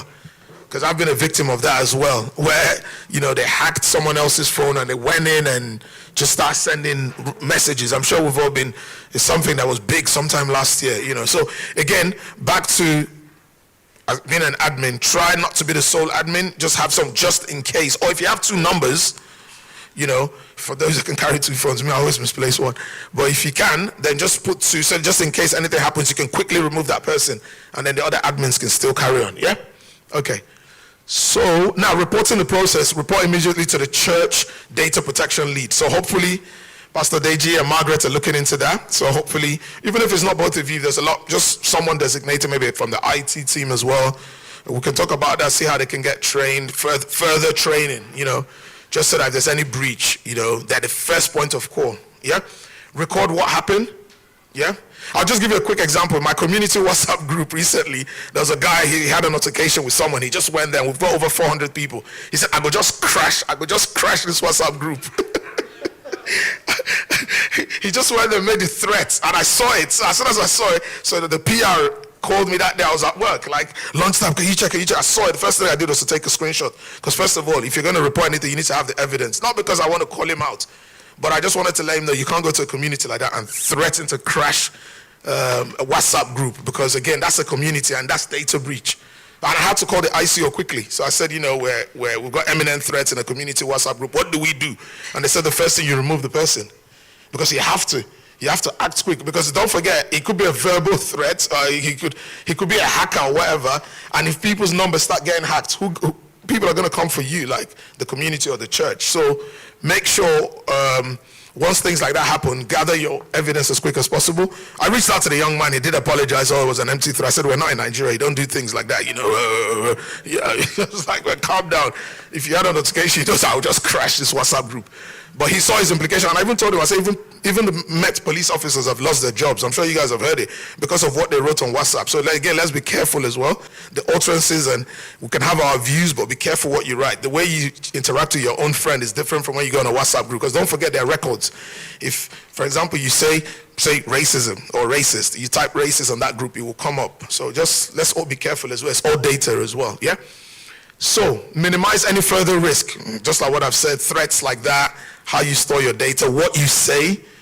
So the way I'm chatting with my guy is different from when I'm on the church WhatsApp group or my work WhatsApp with my community. Let's minimize any risk, yeah? Then escalate if required. Now this is data breach. If there's any data breach, ideally you call the ICO. They would just say, first thing, if it's an imminent threat, remove the person. What procedure have you got? Have you got a DPO? Have you reported it? Those sort of things, yeah? Okay. So consent and safeguarding data. So I'll whiz through, again, we keep talking about consent, very, very important. Both data consent, both photo consent, so photography permissions. I think we've talked about it, and as a church today, I'm sure we'd have some actions now, taking picture of kids. I think adults is all right, but adults, yeah, but vulnerable adults and children, when photos are taken, please, let's make sure we get the consent of their parents or the guardian. And if they say, no, I don't want it, please respect their wish. Unfortunately, you might have to you might not post that picture, or if there's any way to sort of blur it. Yeah. Pastor Margaret, you work in a school environment, is it? Yeah. So in cases like that, in an assembly, where some parents don't really want the kids' faces, but you need to put it out there, how do you guys go about it? So usually they'll probably remove the children that are okay. Yeah. So even if they're going to take a picture of it, they'll blur it, yeah. They remove them, yeah, yeah, yeah. So the ones we've posted, should we pull it down? Yeah, your church is growing, and we're going to get a certificate that you've all done this GDPR training. I think, if you ask me, what I can say, if they're your regular members' children, still go back and revisit that conversation, yeah? But if it's like members, yeah, or visitors, or members that are long gone, I'll say remove it, yeah? Because now you have this training or this awareness, so you don't want to be found wanting as well, yeah?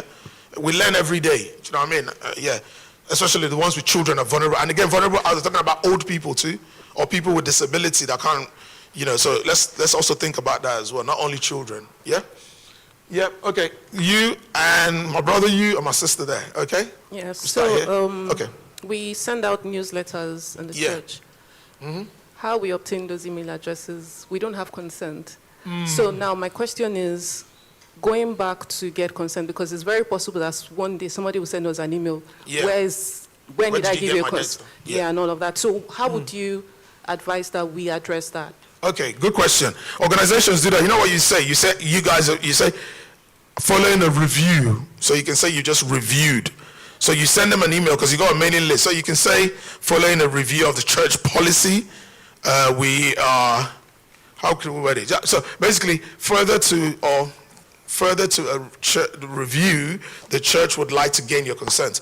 I'm sure you guys get that from some organizations. After some time, you see one email, you even be wondering like. But there is unsubscribe from this thing there now. So what about that? Okay, to untake. Do you have that? To unsubscribe if you don't want, is there, isn't it? If you don't want to be part of this mailing list, you can unsubscribe. Unsubscribe, but I think what you're saying, you already have the data already without their consent. So it's just protecting you. Just go back to say following a review.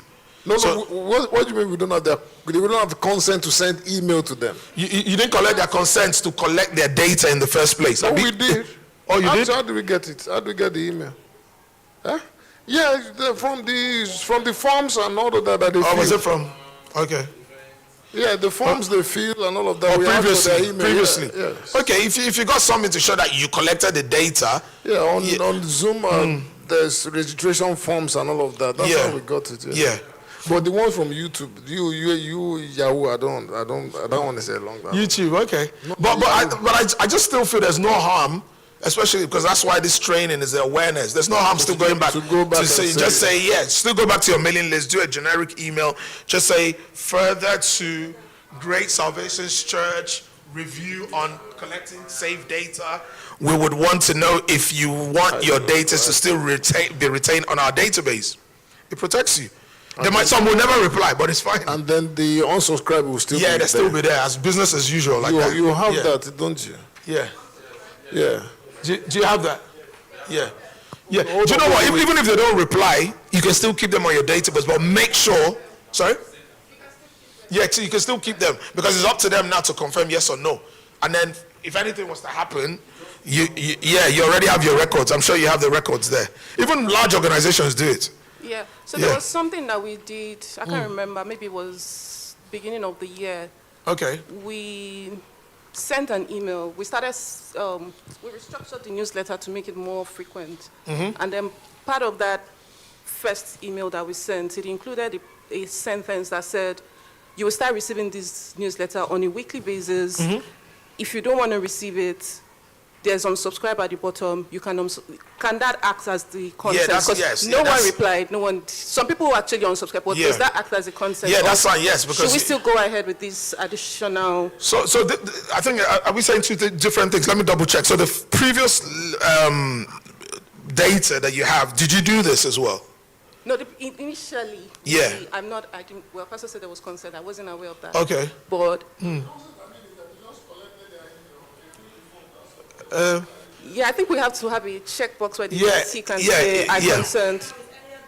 Oh, earlier this year, earlier this year, we wanted to start sending it out weekly, and then there was a sentence that said, you will start receiving weekly, blah, blah, blah. If you don't want to, feel free to unsubscribe if, whatever, there's a... Yeah, does that count as a consent? Yeah. So you've protected. Yes. So you've given them the option to tick. So basically, if they don't untick, but there was no tick button in it. It was just. Oh, there wasn't any tick button. Just know that it's coming weekly now. If you don't want to receive it, unsubscribe. The button is here. It's also at the bottom. Okay. People unsubscribe on a weekly basis, anyways. Yeah, I think let's just do something where you're asking them the question, you're giving them the option. Then it's up to them. Yep. Rather than, I've got your data. Let me put it. Read the newsletter, everybody. Sorry? I said everybody should read the newsletter. Thank you. Yeah, okay. We're doing well. Okay. Great interaction. Oh, yeah, sorry, bro. Yeah. Yes, I was going to ask about instances, maybe you're sending out messages in bulk. Yeah. But, put someone's, maybe their first name and all. And they're actually populating. It's that same name, first name, surname, but they're in another trust, not your trust. Say that again. Is this work related or church related now? No, like work related. Yeah, okay. You were saying something about work related emails where you need to send, maybe I want to send like emails to about 8 or 10 people on the average. I know their names. So but I'm putting someone's name and that person is not in my trust. Like it's not, maybe I wasn't patient enough to check. Yeah. So it was later I now found out that the same name, the same first name and surname, but they were in another trust. Yeah. So if they had maybe reached out a couple of days, thank goodness it wasn't too sensitive. Yeah. There were no names. It was just patient in this, patient in that. Yeah. But there were no particular names and all that. Yeah. So if that happens and the recipient has now sent an email back to say you sent this in error, I'm not in your trust, what do you do going forward? In a workplace, you report to your DPO, your designated protection officer. So you need to let them know because you put a name.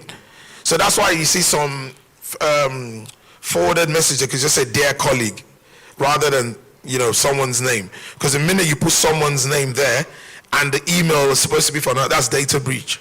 No, it wasn't named. It's just like good evening colleagues or good evening team, please check staffing for so time. Yeah. So it wasn't addressed to any particular it wasn't person, addressed to any person. Just multiple recipients. Oh, but you went to the wrong trust. Wrong. Oh, you need to tell your DPO. Yeah. Even in HR it's happened where two people could even have the same name and surname, but the only difference is the date of birth. Okay. So when you're compiling the payroll, you must still tell the DPO. Yeah, you must report that. Yeah? Right. Yeah. Okay. I hope we're not losing everyone. I need to move quicker. So consents, safeguarding, we've talked about photography, children, vulnerable, social media guidance, which I think we've talked about, maybe going back, reviewing So quickly, we're rounding up now. This is the last part. So these are terminologies that we need to understand when we talk about data protection, GDPR, a data controller versus a data processor. So a data controller decides why data is collected. So that's the church. So the head of the church. So GSC, Pastor Ayodeji, Pastor Margaret, the leads, you're the data controller. Yeah? And then you determine how this data will be used. Just like what Pastor Ayodeji, what you said earlier was people filled out that form and that's what you use to compile. So you're the one, you're determining what you want to use that data. And then you decide how long you want to keep it for. So ideally, they'll always say when you don't need the data, you store it for up to 6 years, and after that you destroy it. So again, if you want to keep it to monitor the growth of the church, make sure it's stored, that's fine. You can keep it for as long as you want, yeah? But it's just a rule, it's just a guidance. If you don't need this data again, for whatever reason, you can keep it for another 6 years, then destroy, yeah? Okay. So you're responsible for the GDPR compliance, which you've rightly done today by bringing me here to create more awareness. So you're doing well. You're on the right path as a data controller. That's good. That's good. That's good. Right. So the church example, I'll whiz through some membership details, which we've talked about a number of times. Prayer request, very important. We must secure it. The volunteer records, the children's ministry information. Are you the head of children's ministry? Is it? Okay. Donation and gift aid details as well. Another sensitive one again that we need to make sure it's secure. So therefore, the church is the data controller. Yeah? Okay, the gift aid. So I don't really know all the complex side of the gift aid, but it's like, I think as a church, you get a stipend or something from taxpayers. I don't really know the nitty-gritty of it, but again, people will put in their names because they're taxpayers, isn't it? And then, do you know how to go about it? You have an accountant? Oh, okay. So can the accountant give us... Oh, the data side. Yeah, so because tax and all of that is involved, isn't it? So people's numbers, people's names. Name, address, and yeah. Basically personal.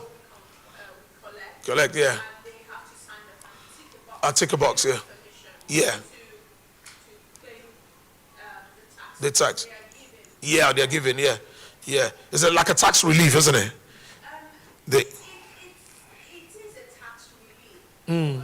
High rate taxpayer. Yeah, okay. But for basic rate taxpayer, it just increases. So for every £1, for every £1, you get £1 the HMRC relief in church. Yeah. An extra 25. Yeah. Yeah. Yeah.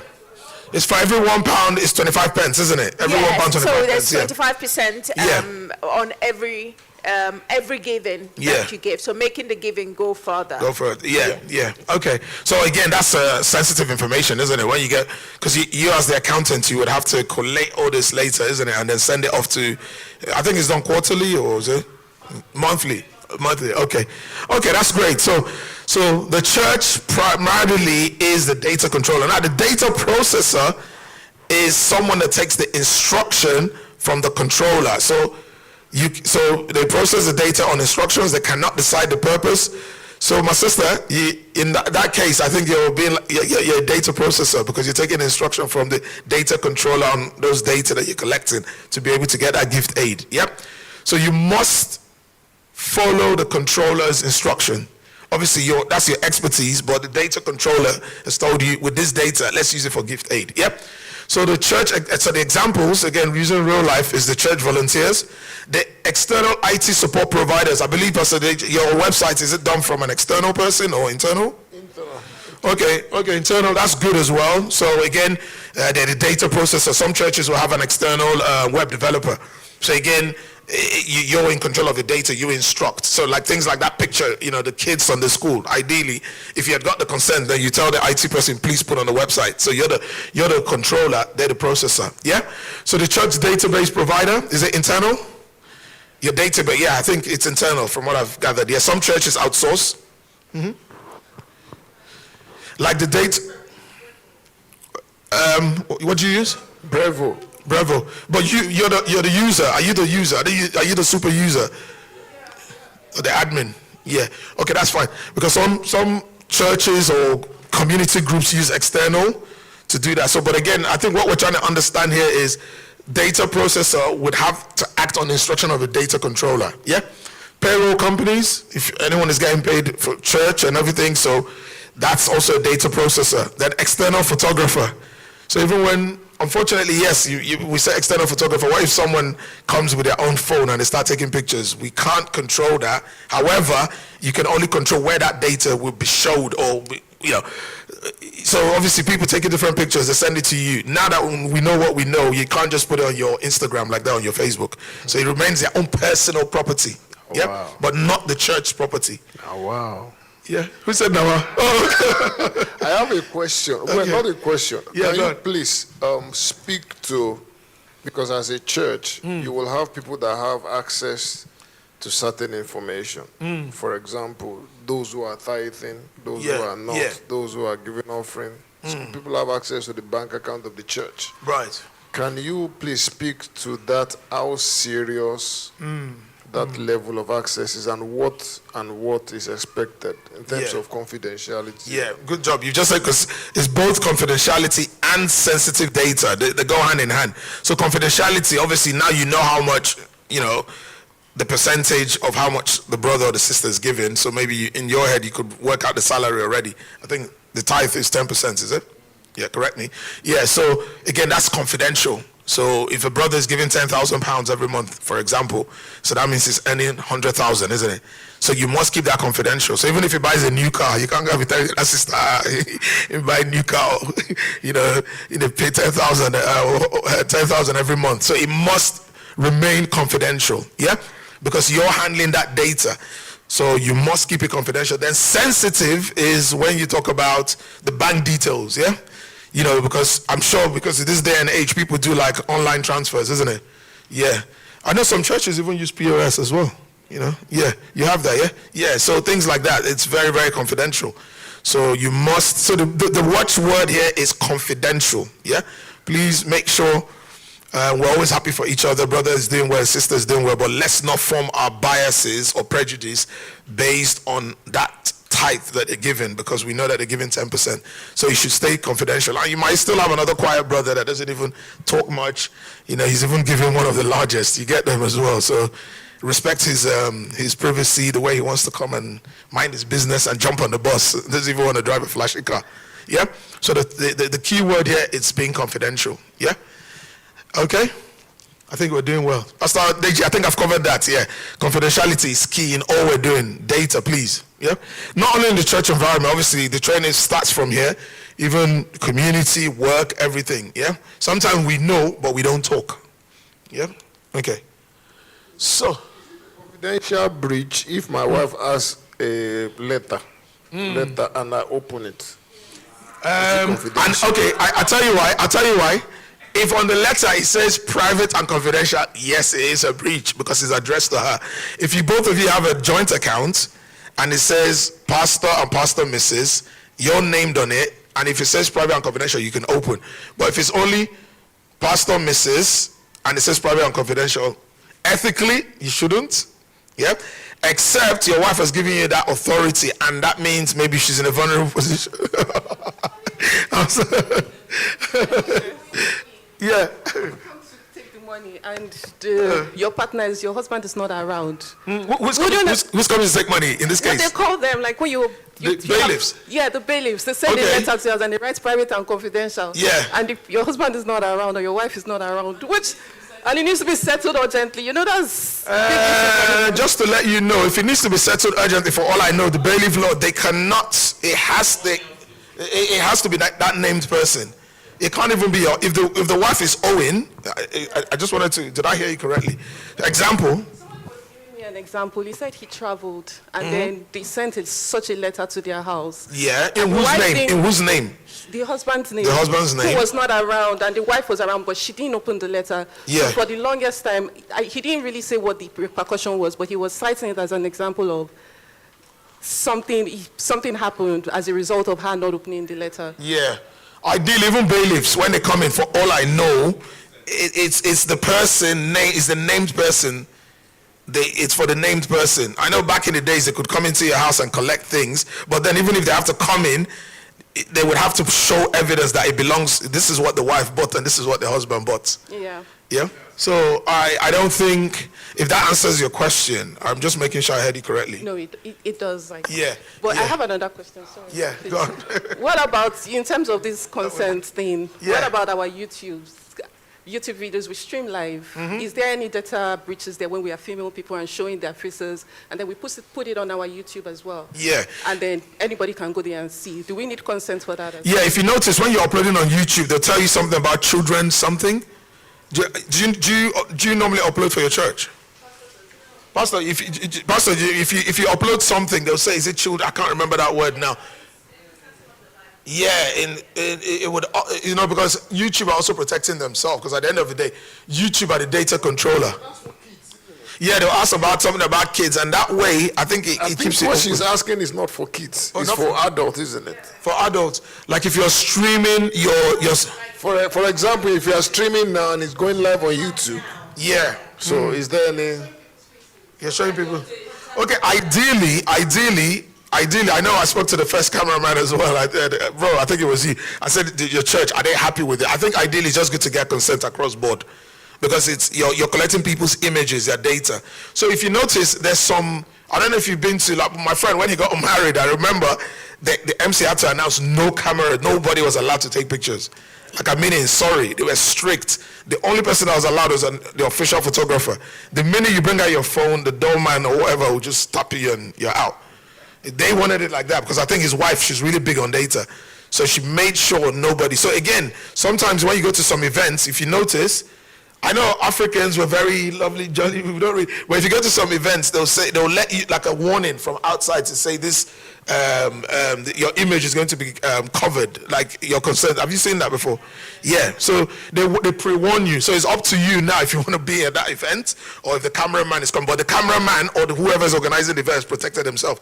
So what you got to understand is, it's about protecting yourself, so you put out something there to protect yourself. Yeah, there's nothing wrong about collecting people's image. Let's not think that collecting people's image is bad. No, but it's about getting people's consent or pre-warning people. So at the door, for example, you could have put a form out, like a banner or something, say training in session to be filmed. It just warns people. Even your wedding, or if you don't want people to cover it, yes, that's fine. Yeah, it's like, just.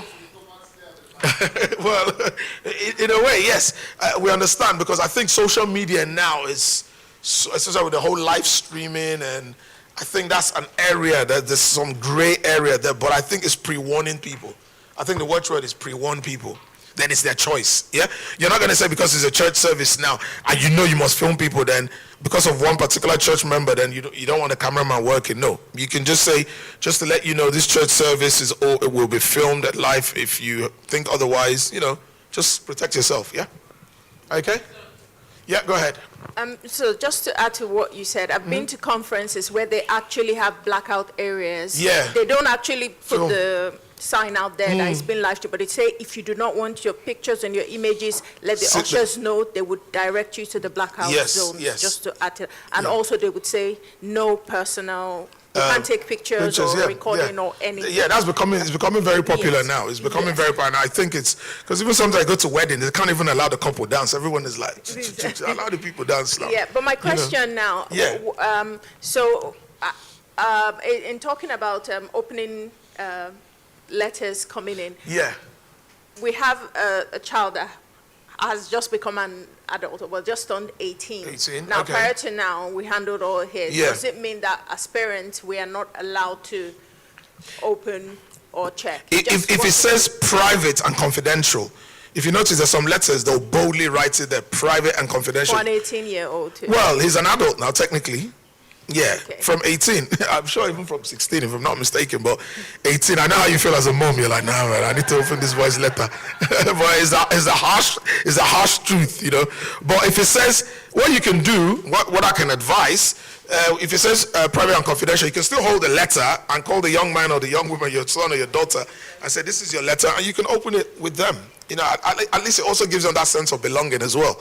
But I mean, if it says private and confidential, but if it doesn't, now you're doing it on the basis of a guardian or as a mother, as a parent, you can open. But if it says private and confidential, you must seek their consent at 18.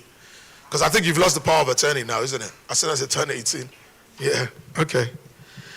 Right, I think we're doing well. So should we take 5 minutes break before we do our quick mock exam? So what we're going to do, we get a clean piece of paper. It's 10 questions, multiple choice.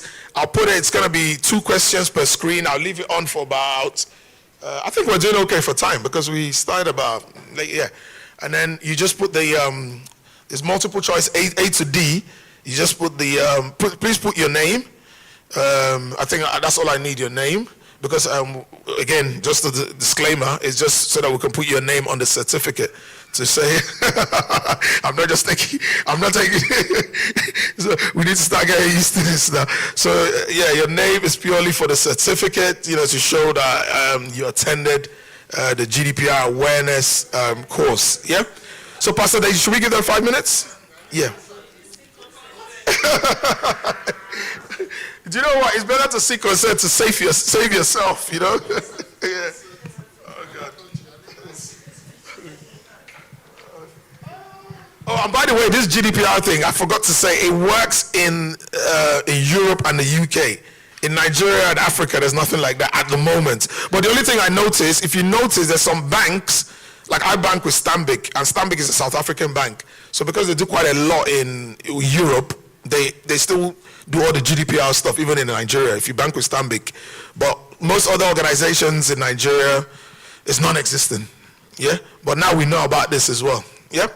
Okay, 5 minutes break, people, and then, yeah. It's when you write your name, make it legible, because... Yeah. And how you want your name to appear on the certificate, please, yeah?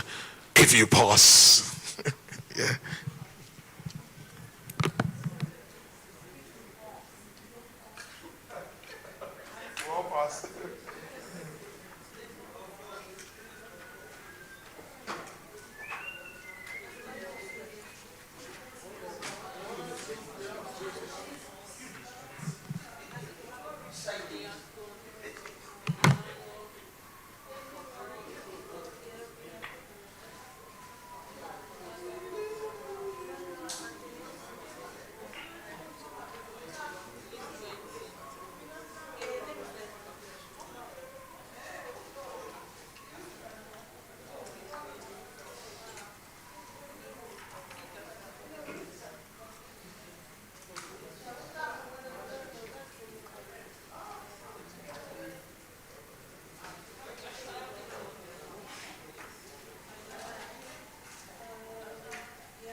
Three minutes more.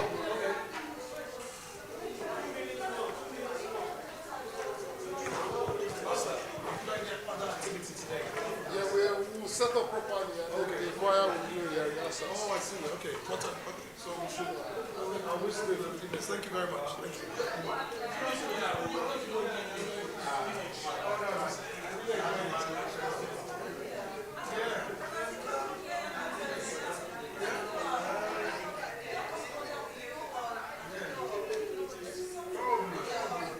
There is a small world. Everyone's hearts and all is crossed. Visited.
One minute more. 1 minute more. Let's go. Let's go. Let's go. Ghana is out of the World Cup. Let's go. Let's go.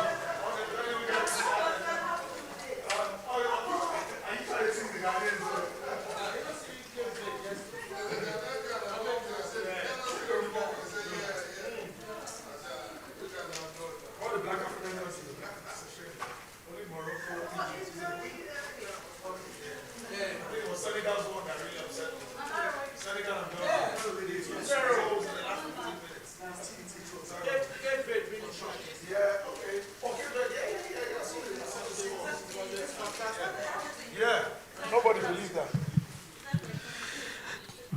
afternoon, church. Pastor Deji has told me to do the preaching now. All right, let's come together so we can wrap up our mock exams. So I believe we've learned quite a lot today, in addition to what we already know. So we'll just, a clean sheet of paper, please, your name, as you want it to appear on the certificate. And we've got 10 questions, multiple choice, A to D. I'll put them on the screen. I'll put it for about 3 minutes, I think, because of time. Initially, I was going to say 5 minutes, but 2 questions, and then... So, Pastor Deji, have you got other participants that should have been here today that missed? I know the lady left earlier. I think she... Okay. Yeah, so maybe I can send you the questions. I'll send it to you, then you can administer it to them, yeah. So that everyone's on there. Okay. All right. Pastor Deji didn't get my consent to record my voice, and I keep hearing it. Breach! Data breach! It's all good. We talked about it. You told me you recorded it. You share it with me later, please. Is it audio or audio? Video? Yeah. Share it with me later, please. Yeah, thank you. Okay. Are we good? So that we're all on the same wavelength. Oh.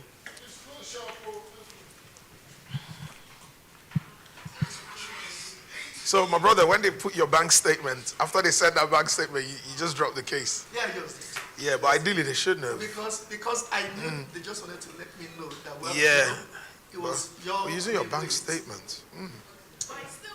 Yeah, you can't... Yeah, okay, that's your husband. Okay, yeah, okay. Yeah, the letter. Yeah. Yeah. Yeah, and they opened it up.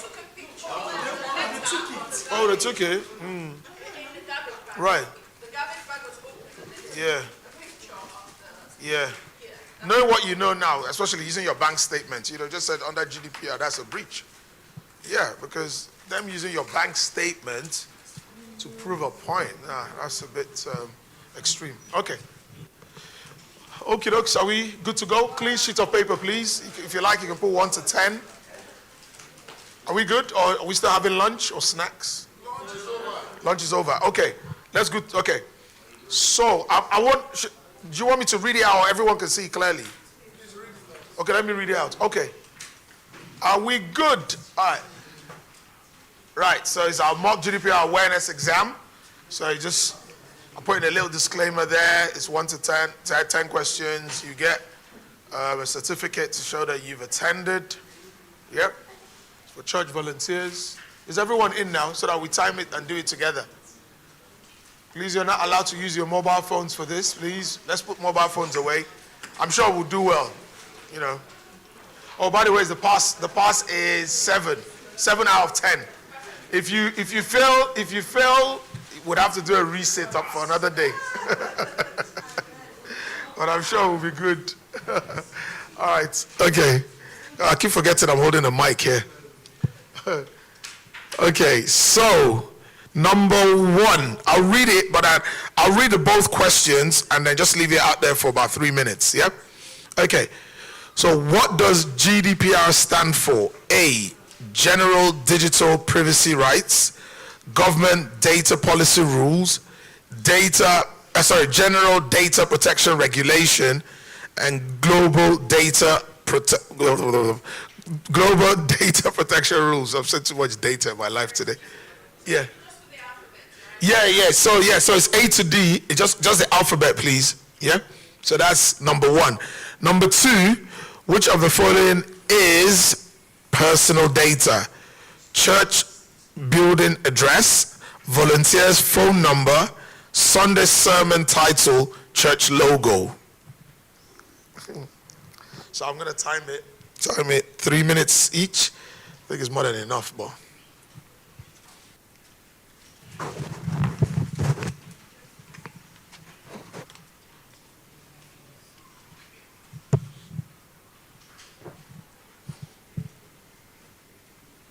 Just the alphabet, please. That's all I need. So number 1, alphabet. Number 2, alphabet. Please.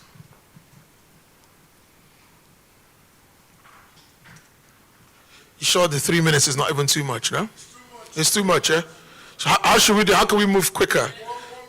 1 minute, yeah? Okay, after I read out, maybe 2 minutes. Is it 1 minute each, yeah? Okay. I know Pastor Deji needs to get out. All right, okay. Number 3, are we done? We're done with number 1 and 2? Oh, no. Okay, so, see, we can't be faster like that. Yeah. Everyone is involved, is it? Yeah. Nice one.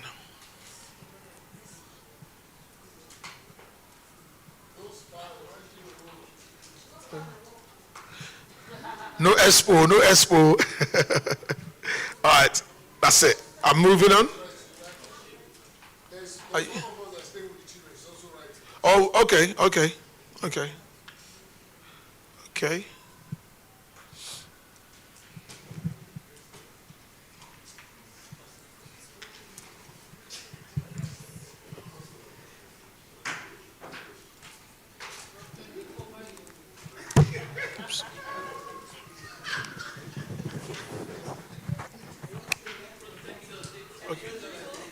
Yeah, I think Pastor, you said there's someone with a child, is it? Oh, streaming live. Oh, I see. So, should we go ahead or? Okay. Okay, so the next, number 3, which is considered sensitive data? Favorite football team, attendance register, health condition / prayer request, event flyer. Then number 4, I'll just read through and leave it. What should you do if you accidentally send confidential information to the wrong person? Ignore it, delete your sent email, report it immediately, ask someone else to handle it. 2 minutes.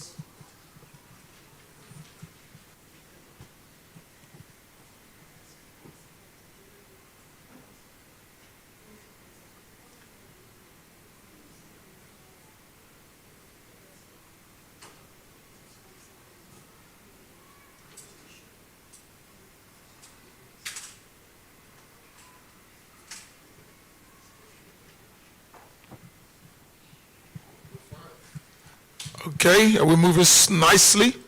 Everyone good? Yep, okay. Number 5, is it acceptable to add church visitors to a WhatsApp group without their consent? One of our sisters already said it today. I'm sure. So we have yes or no. Oh, gosh, I made a mistake there. That's number 6, yeah. Don't know why I've got 4 there. I hope, apologies.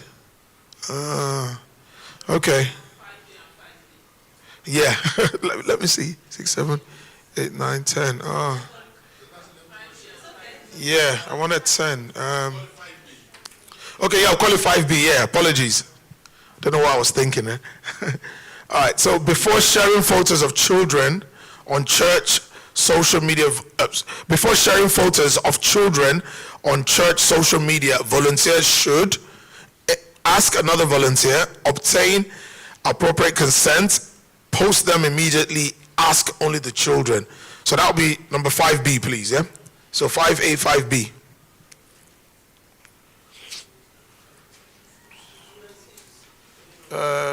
Okay.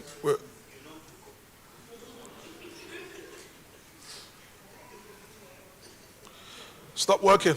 Oh, gosh. I think... fast finger. Was it my fault or you? Oh, okay. I thought I was faster there. Oh, you're trying to do it. Okay, thank you. Please, yeah? Oh, right. Yeah. Yeah. Yeah, and...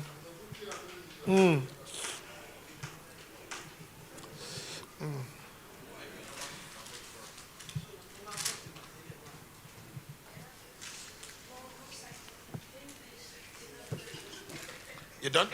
Okay, thanks. Okay, thank you. We had to improvise quick. I like that. Okay, so, Definite, without a doubt. All right, number 6. A volunteer accidentally sends an email containing personal information to the wrong person. This is acceptable if corrected quickly, a safeguarding issue only, a data breach, not a problem. That's number 6. And number 7, when sending emails to multiple church members who you do not know, when sending emails to multiple church members who do not know each other, you should use CC, reply all, BCC, or forward.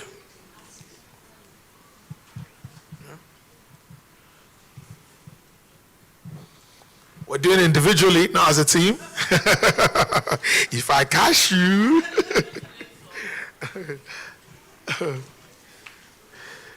Okay. How we doing? How we getting on? Amazing. Okay. Are you okay? Oh, sorry. Okay. Yeah, ideally, I should leave it for 2 minutes. Okay.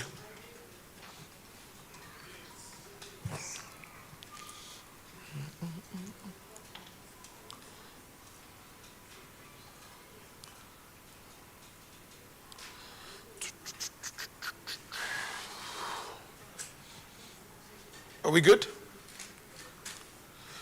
Are we good to move to 8? We good? You done? Okay. Right, number 8. Which of the following is not personal data? Mobile phone number, home address, church postcode, email address. Yeah, and then number 9.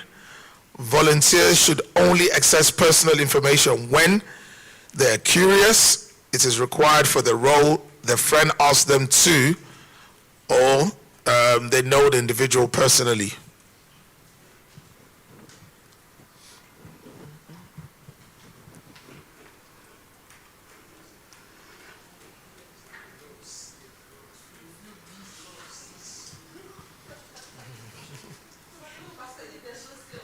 Is Pastor doing Expo?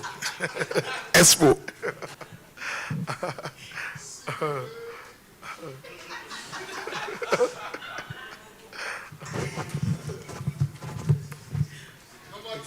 Okay, number 10, but last but not the least, prayer requests containing health information should be treated carefully because they may contain sensitive personal data. False or true? Okay. So,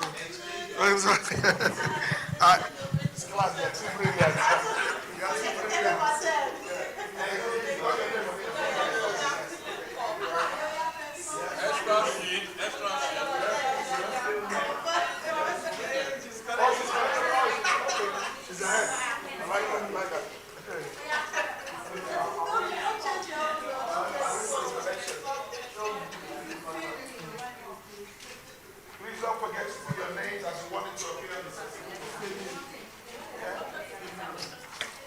Please collect favors for me.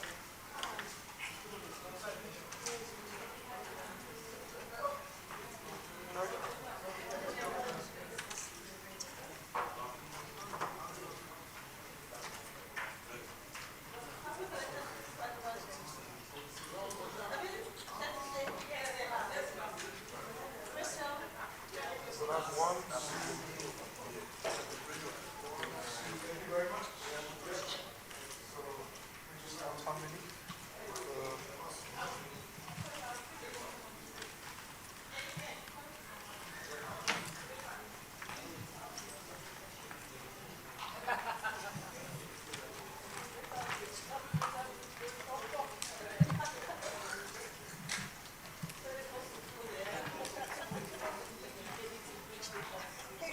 Consent.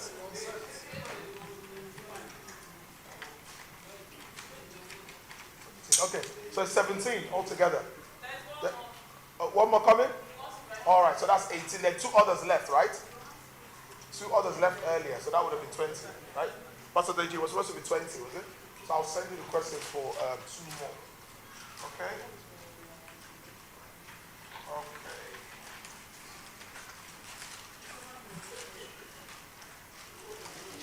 So everyone present is a volunteer for the church. Everyone present here.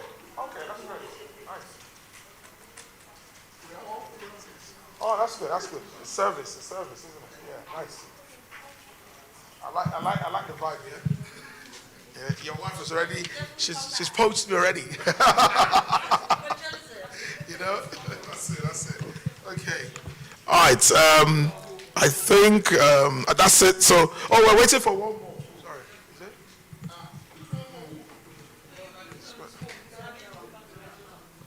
Okay. And then you said there's someone online doing it online, is it? Oh, the other class. Okay. Oh, I see. Okay. So that's 18. Yep. Thank you very much. Alua. Okay. So let me.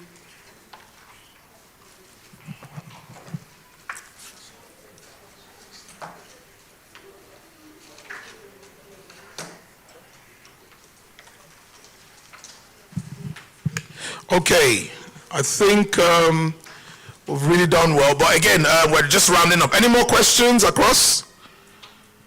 Do you think, as a church, as a volunteer, based on the learning outcomes, do you think you got a better understanding of how data has been collected and how your best practice moving forward? Yeah? Do we agree? Do you think what Pastor Deji did today to bring me down here to really talk to you guys about data, do you think it was impactful? Yeah? Then put your hands for your pastor. Hey. I like that. Okay, all right. That's great. I'm glad. I think it's 3 o'clock spot on as well. So I really enjoyed the session. It was very engaging. I like the energy here as well. So please keep it up. Pastor Deji has my contacts. If there's anything with regards to data or any other area, do let me know. You might be seeing me one day, 10, one of you at 2. Sorry? Oh, yeah, the summer blast. Yes. That's end of the month, is it? Yes, summer blast. Yes. No, I will visit, definitely. I'm in North Fleet, so it's not far. Yes, I'm around the corner. Just here? Yeah, well, not just here. I should have said there. Okay, but I really enjoyed the session, but I hope everyone learned something today, and hopefully we can continue to, make an impact, while providing our service to the church, the community, our workplace, and life in general. So thank you very much to the IT team as well. Thanks for the quick thinking, putting that 5B quickly. I don't know what I was thinking. Apologies once again. And then, thank you for everyone that participated, and the entire church. I think I had a great time. Thank you. Yeah. So what do you say to Mr. Ken? Thank you. I just have few, this data protection lead or officer, does it have to be one person or two? There's no rule of thought. There's no actual rule, but if you want to do one person and two, it's fine. Yeah. So who wants to be our data? Yeah. Sorry, Pastor J, what you could do, you could have one could be a data protection lead, then the other could be a data protection officer. Officer, the okay. officer reports to the lead. So if you're on holiday or anything, there's a channel. Yeah, so you have the lead and the officer. Okay. Yeah. Cool.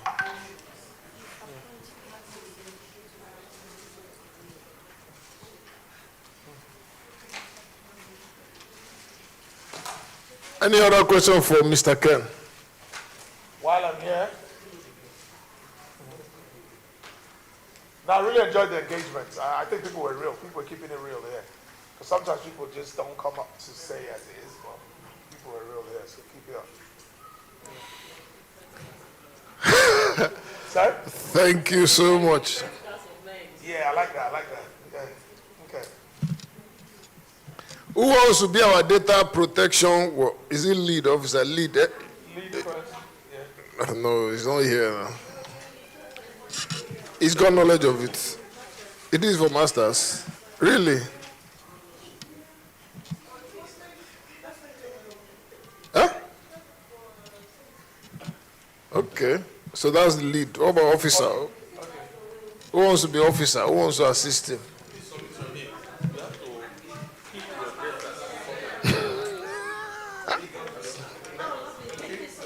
Please submit your name. We have to protect you. Your data.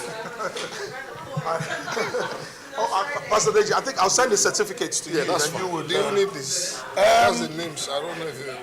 I think all the names are already on the form, so it's fine. But you can hold on to it, yeah.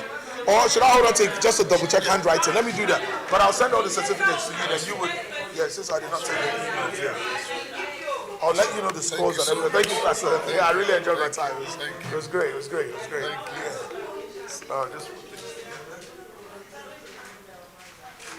Amen. Amen. Okay, quick one.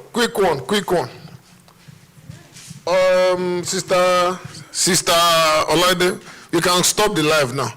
You know we are back here 2 weeks time. Do you know we are back here 2 weeks time? We are back. It's not GDPR.